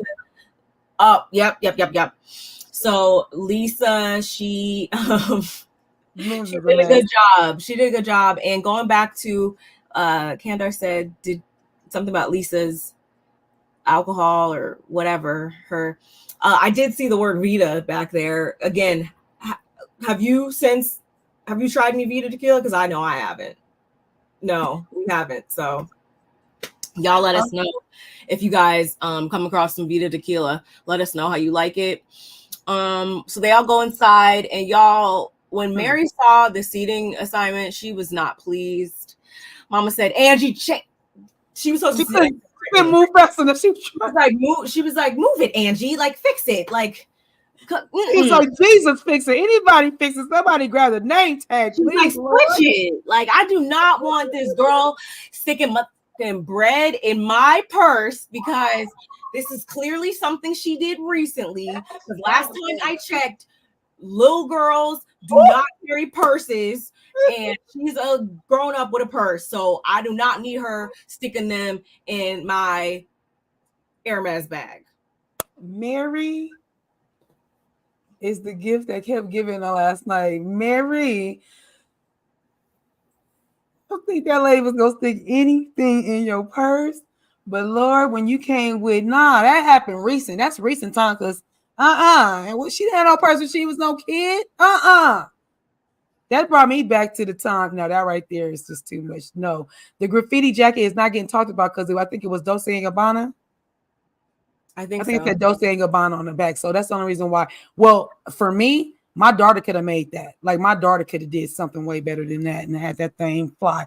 But no, I'm not gonna come forward because I don't have my fashion come from Walmart and stuff like that. So I make cheap clothes look good. See, y'all make expensive clothes look all right. Vita is not available outside of Salt Lake City. It wasn't available there either, because clearly I didn't see Vita turned around. The bottles was not talking about. I like them facing forward. I don't like it at a slant. I do not like the bottle. I do not like angles. No, straight up. No angles. And then let's be clear on what happens. Now you know the name of the dang on show. I always mess it up. Well, anyway, with Andy on Andy's show, they did a ski shot. Ain't nobody. Her husband is at the bar. Why we didn't see the title turned to the front with the name on it? Where is it at? I don't care if it is just in Salt Lake City. You better have a bottle with you everywhere you go, especially if you're going to your boss's job. Let me see the bottle. Send them a case. And you about to sit with somebody. Send the person that's going to be sitting next to you, whomever it is, bring them a bottle too. Since it's only available in Salt Lake City. Like, get gone. I don't even drink vodka, so that's really why. Oh wait, it's tequila, right? Is it tequila? It's vodka. It's tequila. Oh, okay. Yeah. Tequila. I drink tequila. That's why I would have to try yeah. it if I came across it because Yeah. I drink, but if I do, it'll be tequila. So maybe we need to order some or something. Go on our website or something. I don't know, but I would like to try it. I like tequila.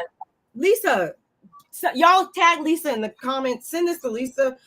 Get her to send us some Vita tequila, and we could do We will do it right here on the show. We will do it right here with y'all. And my sister's not even a big drinker like that. She does drink tequila. Like, she will drink tequila when she drinks, but she's not a big drinker at all. Like maybe twice a year, maybe. And I already did twice a year, so I'm good now. I'm like, she probably not gonna drink for the rest of the year. My birthday, I think I was with you. Wait, didn't you drink when we were together in April for my son's birthday? You didn't drink that night? In April? Yeah, when we went to the little clubby club. No, where they was singing and stuff. No, I know for a fact. I was driving. No. Mm-mm. Oh, you didn't drive. You drove. Mm-mm. Yeah, that was a nice little club. I had fun. Okay, yeah, my sister don't even need a drink. She's a good time without it. But y'all, she's a good time without it. Send this to Lisa. So everybody goes inside. They find their seats. Dinner conversation. Drinks are flowing. Like, it's good. It's good. It's cute. This is the calm before the storm, right? And Whitney realizes that her and Bronwyn, they have a lot of similarities, being as though they're both in age gap marriages. It's a little bit larger between Bronwyn and her husband, which I don't know his name yet. We haven't even met him yet, so whatever. At least Whitney can say that she's 5 years older, if I'm not mistaken, than her stepkids. Her oldest stepson. No, Bronwyn's stepkids are older than her. No. So,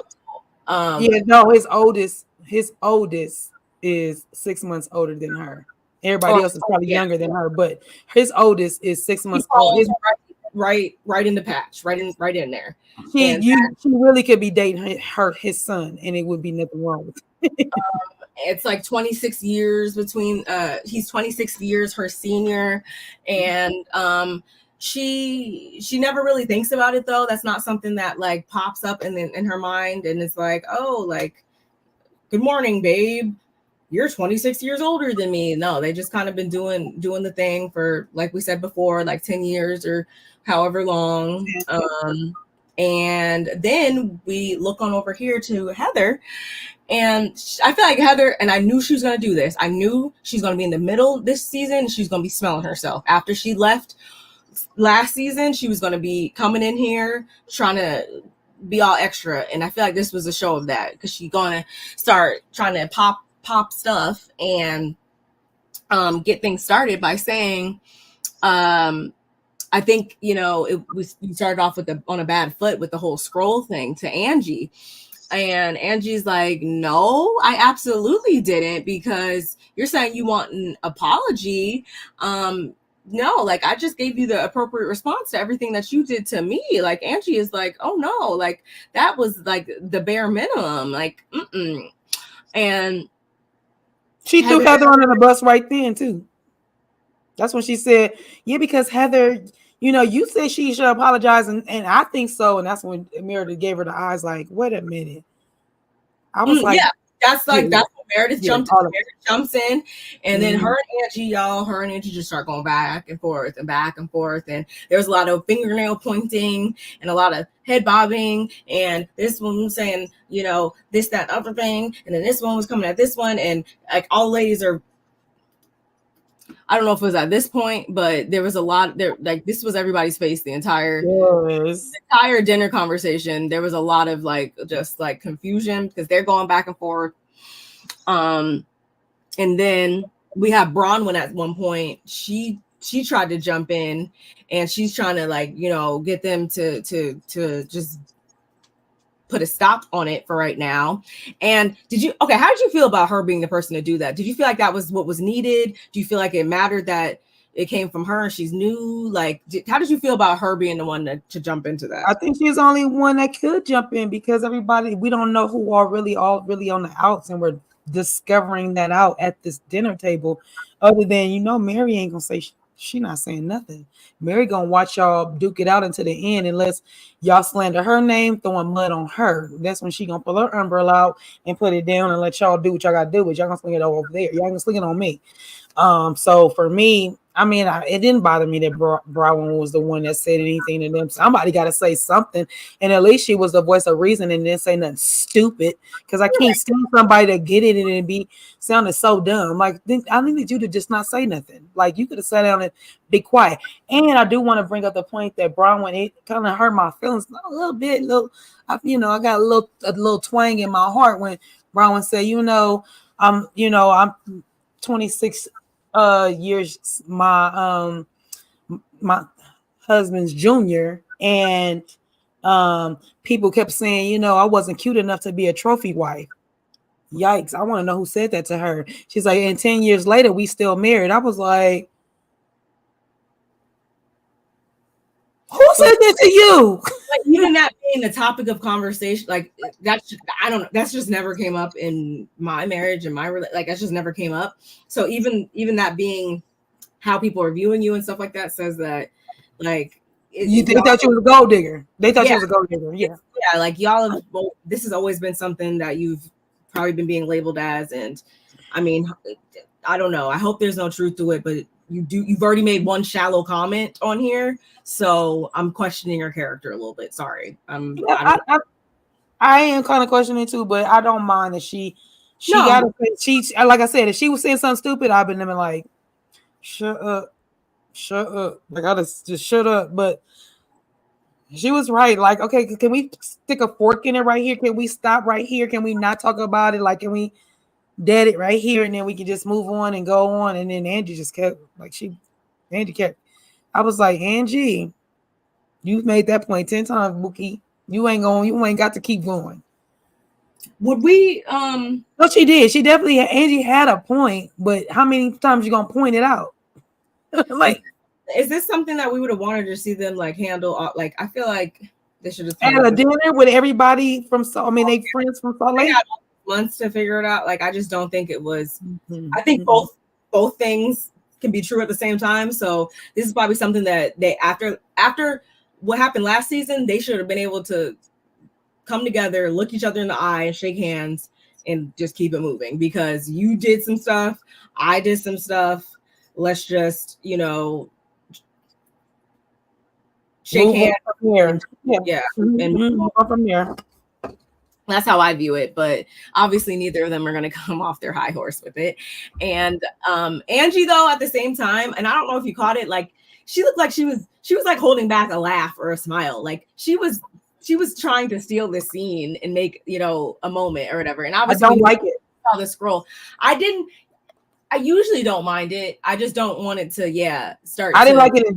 I didn't like it in this moment. Or messy or unnet. Like I don't want to. Like, is that going to be your response every single time? Because it's like, if that's the case, then you're not really bothered by it. Then if you can poke fun at it, I guess is right. Like if something is serious to you, you're probably not going to approach it with jokes, laughter, and humor. You're going to tell the person like in a serious manner, like, no, I really wanted an apology. And also, again, we're on this show, so of course you're going to try to. This is only your second season as a full-time housewife, and a lot of people said that she should have only came back as a friend of. I'm not one of those people. I liked Angie enough to want to see her come back as a full-time housewife from last season. Like I didn't have any qualms about that, but she just needs to be mindful of how it's translating sometimes, because one can take it like, you're trying too hard, as someone said, as one of y'all said earlier in the chat. Like, just saying, the optics. Moving on, y'all, to this last scene. Mary, I know Mary, I don't remember, I didn't write it down, but I know she had said something about her trying to be a vegan, and she gave this whole like analogy. It's just like her.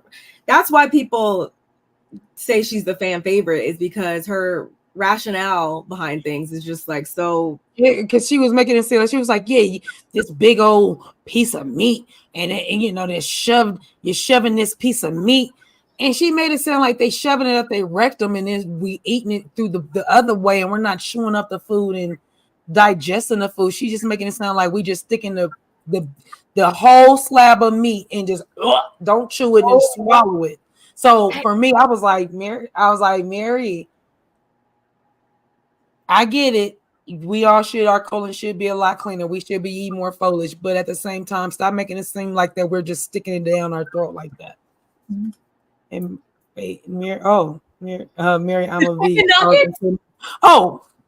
When she said that, I was like, first of all, let's be clear. When she was talking about the beef, I said that the McDonald's clearly you go up to the drive-thru and it clearly says this food may cause cancer. So miss me completely. I'm so glad you said this, Pandora, because like although her and Lisa, McDonald's mystery meat, of course, as we know, but at the same time it is meat, so it's like at the same time you're talking about you want to be vegan, but like you was just eating fried, like, and yeah, just the additives and all of the horrible compounds and stuff like that are in that food. So it's just like, girl, knock it off. We appreciate her for being funny. It's fine, be funny. And that's all it's gonna be. I'm glad you said this. Meredith rents because she lives in 10 different places a year. Meredith should have said what's wrong with renting. That's the point I made earlier, and I'm glad you said this because I forgot to mention how when Angie was like spewing all the stuff at the table about Meredith and what she said about her, and she was like flexing as if it's so bad to rent and stuff like that, and it's just like, I mean, everybody has their preferences and you can't say one is bad or worse than the other. It's just different, strokes for different folks. Like my idea of success and making it and whatever is going to look totally different than Cutie's idea of success and so on and so forth. Like everybody's idea of what they want in life is different. Some people don't want to rent because they don't want to own, I should say, because they don't want the responsibility. And also, you got to think too. I mean, let's look at whose house that is. I don't even want to say that example, but I will say, even when you do own, sometimes there's certain things that can pop up that can cause you to not even be able to film or still not even be able to have full, reign over your house, especially if you live in like a HOA, for example. Like my sister did. I did. Well, I don't. My rental property is in an HOA, and I know that Portia, for example, like, I mean, she don't own it. Who owns that house? Whatever, her Simon, whoever. I say that to say, like, look at the stuff that she's going through or whatever. So there can still be stuff that pops up that prohibits you from really, utilizing the space to the best of your ability, even if you are the owner sometimes. So relax, Angie. I just don't want them to keep like saying these things that can make them be viewed as like elitists, because that's what Bronwyn gave with that stupid comment in the beginning. That's what Angie gave just now. And I just want them to be mindful of how it's coming across to the viewers sometimes. Like, and I get it. Y'all are supposed to be, rich and, rich. But at the same time, you don't want to be like unlikable or make it seem like you're looking down on other people. Just because you have more money doesn't mean you should be looking down on other people or anything like that. Like, you rented out 100. I think that stop lowbrowing somebody that's a renter. So what? At least they're paying a mortgage. They're not homeless, or at least they're paying a rent. They paying something. They ain't living for free. They're not living with their parent and all this other stuff. So stop doing that. So what? And it's their prerogative.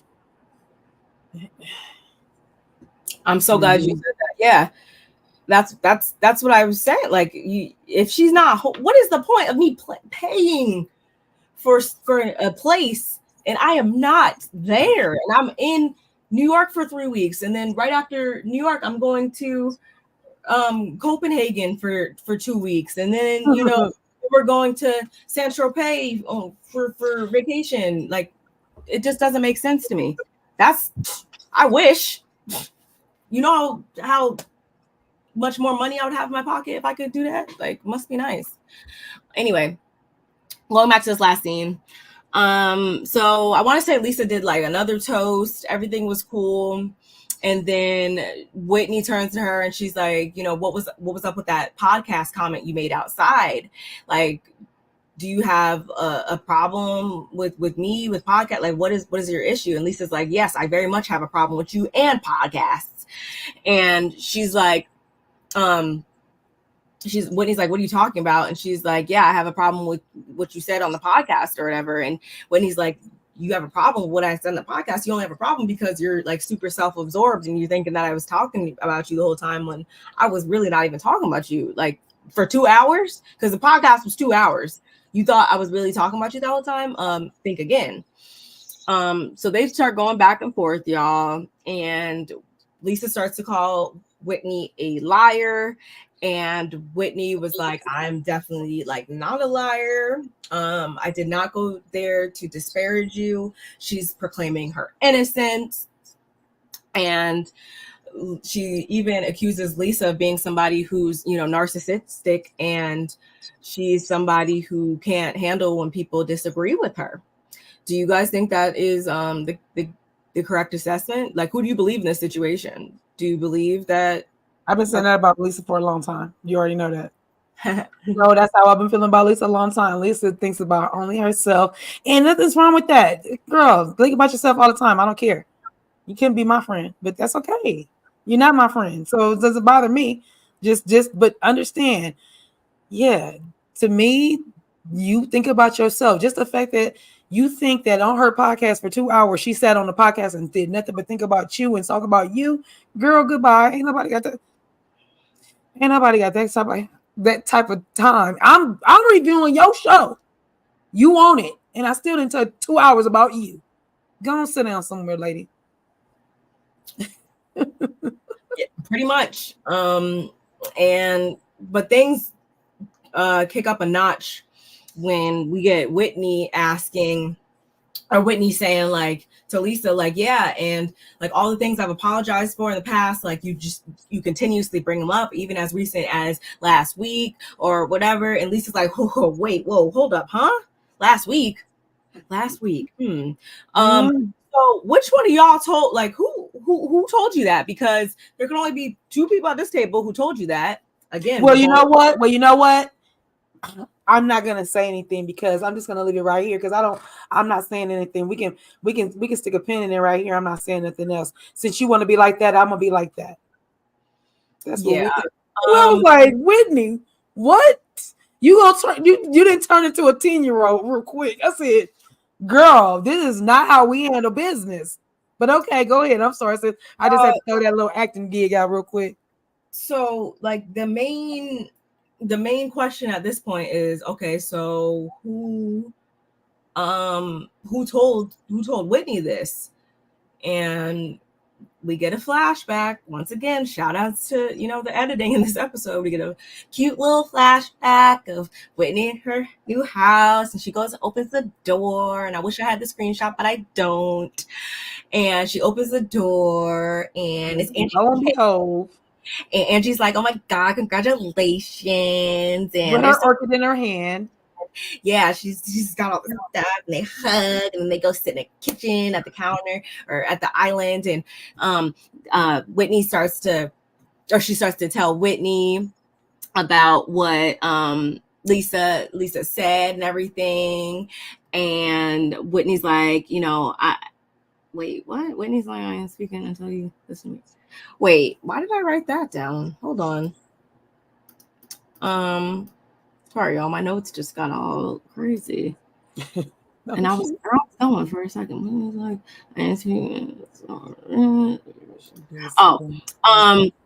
oh, whoa, Candor, really?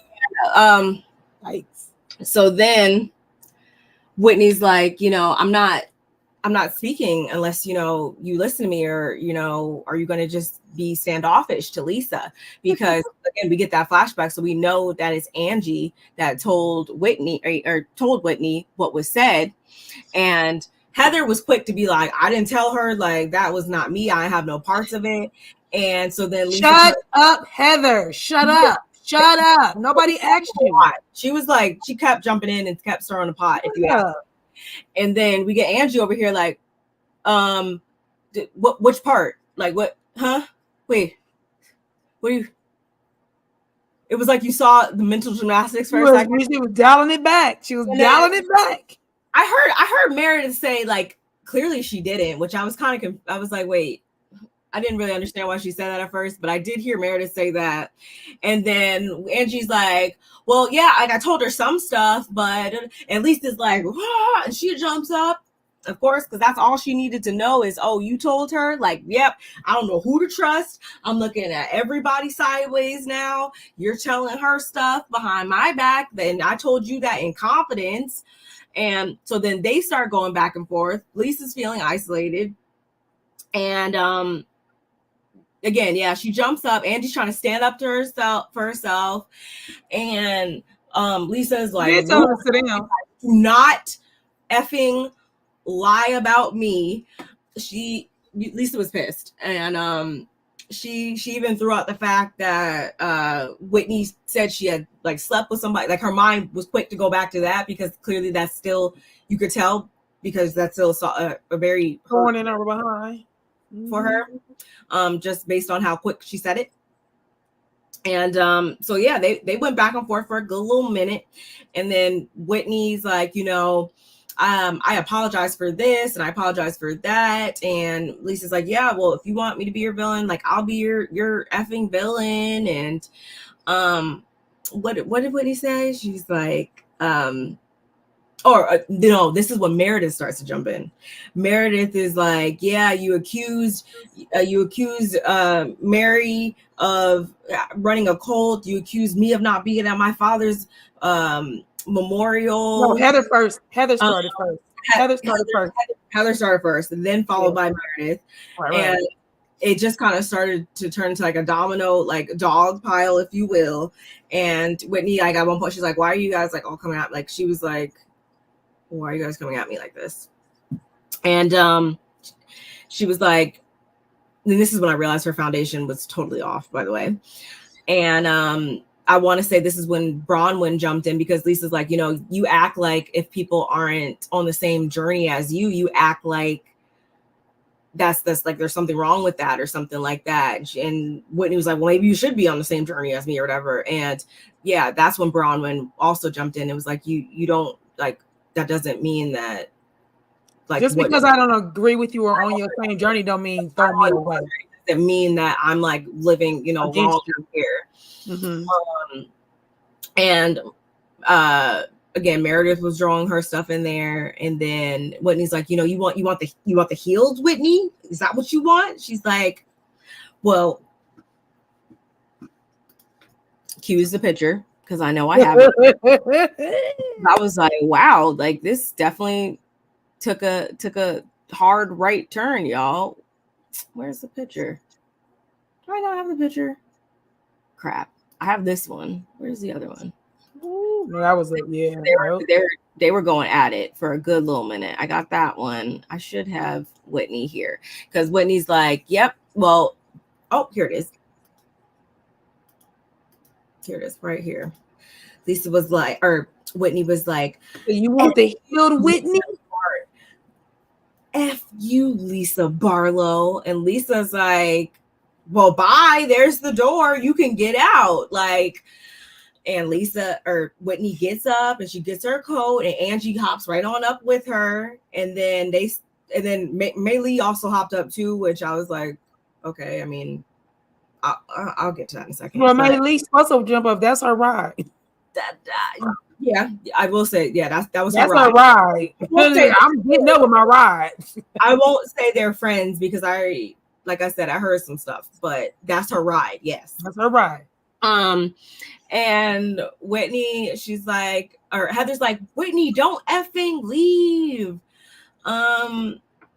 And Lisa's like, I'm over Angie too. Actually, let them leave. No, she can leave. And that's where we end off, y'all. Well,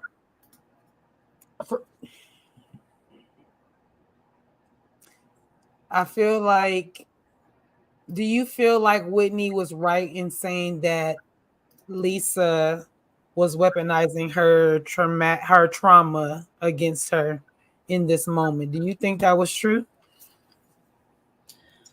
Well, how she was so quick to say, how the whole jazz tickets thing or whatever.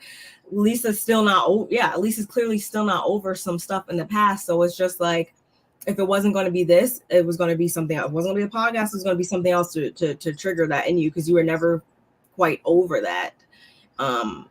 Is what I feel. And I feel like at the same time, though, if Whitney knew that this was an issue or whatever, you still, and knowing me, knowing we're about to all have to meet up and stuff like that, I would have been like, we need to have a conversation before and clear this up, because I could have mitigated. If you really didn't mean anything malicious on that podcast, then it should have been an easy fix, right? Well, I feel like if that was the case, then tell me what I did, because that's all Whitney kept telling her. Like, well, just tell me what I did, because I'm not gonna say, oh, here's the thing. You're trying to paint it with such a broad paintbrush, like, oh, you just need to apologize for the podcast. Well, we're part of the podcast, all of it. So Whitney apologized. You know what? I'm so sorry I said what I said on the podcast. Then you're gonna get Lisa being the narc she is, and gonna be like, well, she never apologized for this. Well, when I apologized for the podcast, I thought that was all under the umbrella of this. No, because today I'm feeling like I want an apology specifically for this. And I feel like that's why Whitney wanted her to be specific, so that you can't come back and say, yeah, you didn't apologize for this, like Meredith did. Meredith is, she's like, yeah, you did the jewelry line, you did the bath bomb line, and now here you go stepping on my toes. Why didn't you tell her when she did the jewelry line you was feeling that way? Mm-hmm. You did. So now that's something that you're holding on to. You got baggage, and now she's supposed to be some kind of mind reader for you. Same thing goes for Lisa and Whitney. I feel like, no, you can't. Lisa, she's not a mind reader. Tell her what really hurt you, and it was like pulling teeth to get Lisa to finally say it. Now I do want to go back just a little bit, because it was so funny, because Whitney kept saying, I don't lie. I'm not a liar. I'm not a liar. Yep. And then Lisa kept saying, no, you are. She was like, no, then tell me what I lied about. And it was Heather in that little witchy poo lap. Mm-hmm. I said, oh shit, this is about to go down. So Heather was like, no, you lied about the reading of the book, me not reading the book to you, and in the excerpts. Meredith was like, no, you lied about me mentioning my dad's memorial. Heather went back to, oh no, you said that I wrote some unauthorized material. Meredith is like, oh yeah, and then you accused Mary of being not only in a cult, but that she was a predator. You sure did. You accused her of that. And it was just like they was on all cylinders. Bah, ha, ha, ha, ha, ha. I was in there like, Angie, duck. Girl, because you about to get hit the strays. I'm telling you, they are going to come for you too. And especially if you like, you guys are all coming from every angle, and I don't know why you. It's from this side. It feels like everybody's just coming at her. Well, she's the one sitting there saying she ain't no liar. So when somebody tells you, okay, so you're not a liar, you've been the truth to your liking. Okay, crazy, Whitney, grow up, Bookie. I've been saying this for a long time, and I'm feeling like you still haven't grown up. That's why you bring in Maylene in, because you already know you're about to be messy, Marvin. You're about to be messy. None of your friends are about to like you. And as much as you keep saying, yeah, my business is great, and this is that, and my family, and this, that, and the third, it's feeling like you're going to be a little upset when your friends don't like you like they do. So much so that your husband's going to get into it. So let's be clear. Say what you mean what you say. And when you apologize Apologize for what you really mean, or what it really is. And I was looking at Lisa a little weird because I feel like Lisa, tell her what it is. It took too long for her to just say, well, you lied and said that I was sleeping with woo wop wop. Thank you, Lisa. Tell her something, because at this point, I'm not about to apologize abroad. Because when people apologize abroad, you guys come back and say, you didn't apologize for this. Mm-hmm. You know? So that was my little take on the ending of that. And I don't think that Lisa was using, as much as Lisa's a narc, she was not using Whitney's trauma against her. I didn't see that part of it. I just feel like Whitney was going so hard, go hard. And when she did that and said my healing and said F you, I was like, see, this is why y'all should have had talk before y'all came to the party. Before there was an invite for the party, you could have just had called her and said, look, girl, let me talk to you. So, because we didn't have to have all of this. And the men, when Whitney got all, she making her scene. She about to make her debut exit. I'm about to get it in. And I said, F you. Once again, woo wop wop. The man I was sitting right there. I said, this all feels bad. This don't all feel good. Like, it's one thing we talking amongst each other and we say that, but now I feel like it's theatrical. Now I feel like, are y'all for real right now? Because I feel like there's still no resolve. Still no resolve.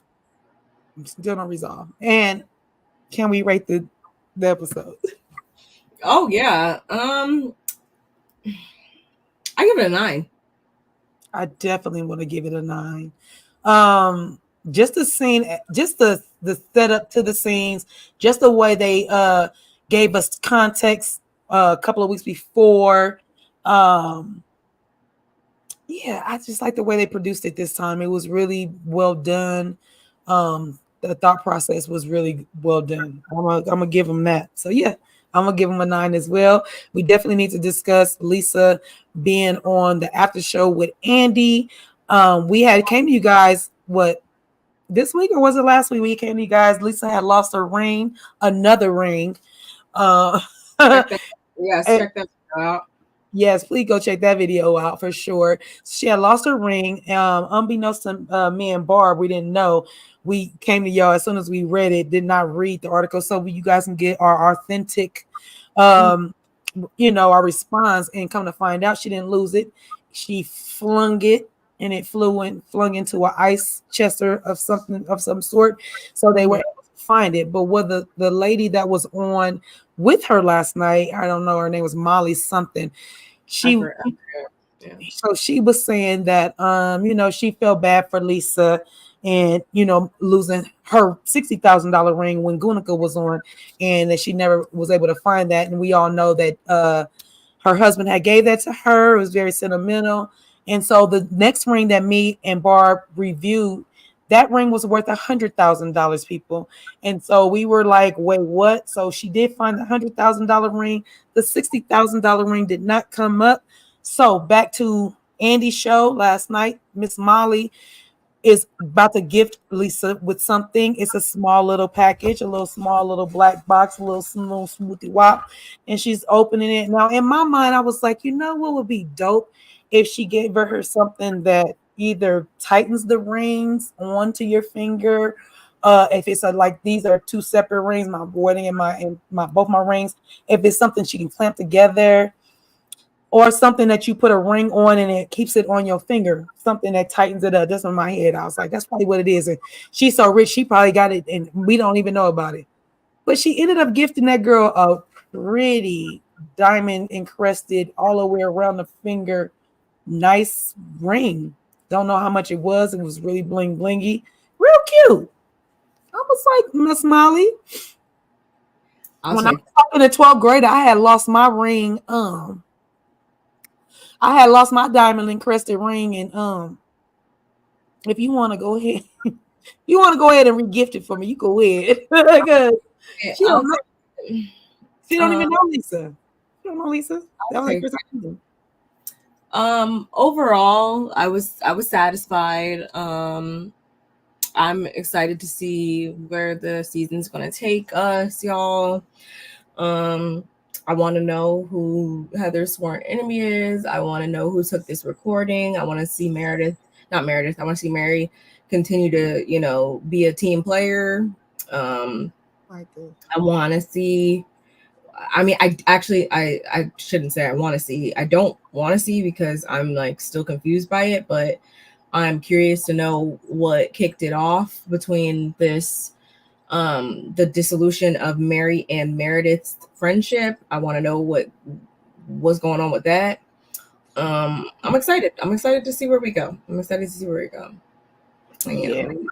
Give it an 8. 7. Okay. Okay.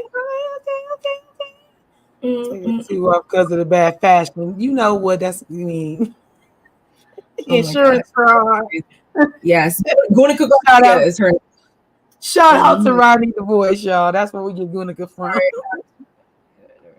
Yeah. The stupidity of it all. LOL. Yeah, I don't want to see them arguing over bull crap. I'm gonna need y'all to step it up. I'm gonna need Mary to, like, in the moment tell y'all like, this is not what we doing.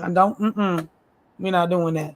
So yeah, I enjoyed it. Did you have any tweets? Anybody live tweet or anything last night? I didn't even look. Yeah, I didn't even look. Okay. I just watched the episode. I got these pictures. I watched Watch What Happens, and now I'm about to go watch some of, you know, my favorite content creators and see what they have to say about the episode, y'all. Yes. We appreciate you because I like to watch people's stuff after we come up here and do our stuff. So yeah, I hope you guys enjoyed our Hi, I hope you guys enjoyed our commentary. We'll be back again next week to do it. And yeah, let us know your comments in the comment section below. Make sure you hit that like button if you have not before you leave up on out of here. Shout outs to everybody who kept the conversation going in the chat. Make sure you're following us on all of our socials because they're going to be listed in the description boxes. Playback Gang. Shout out to the Playback Gang. And we will see you guys next time. Bye, guys. Bye.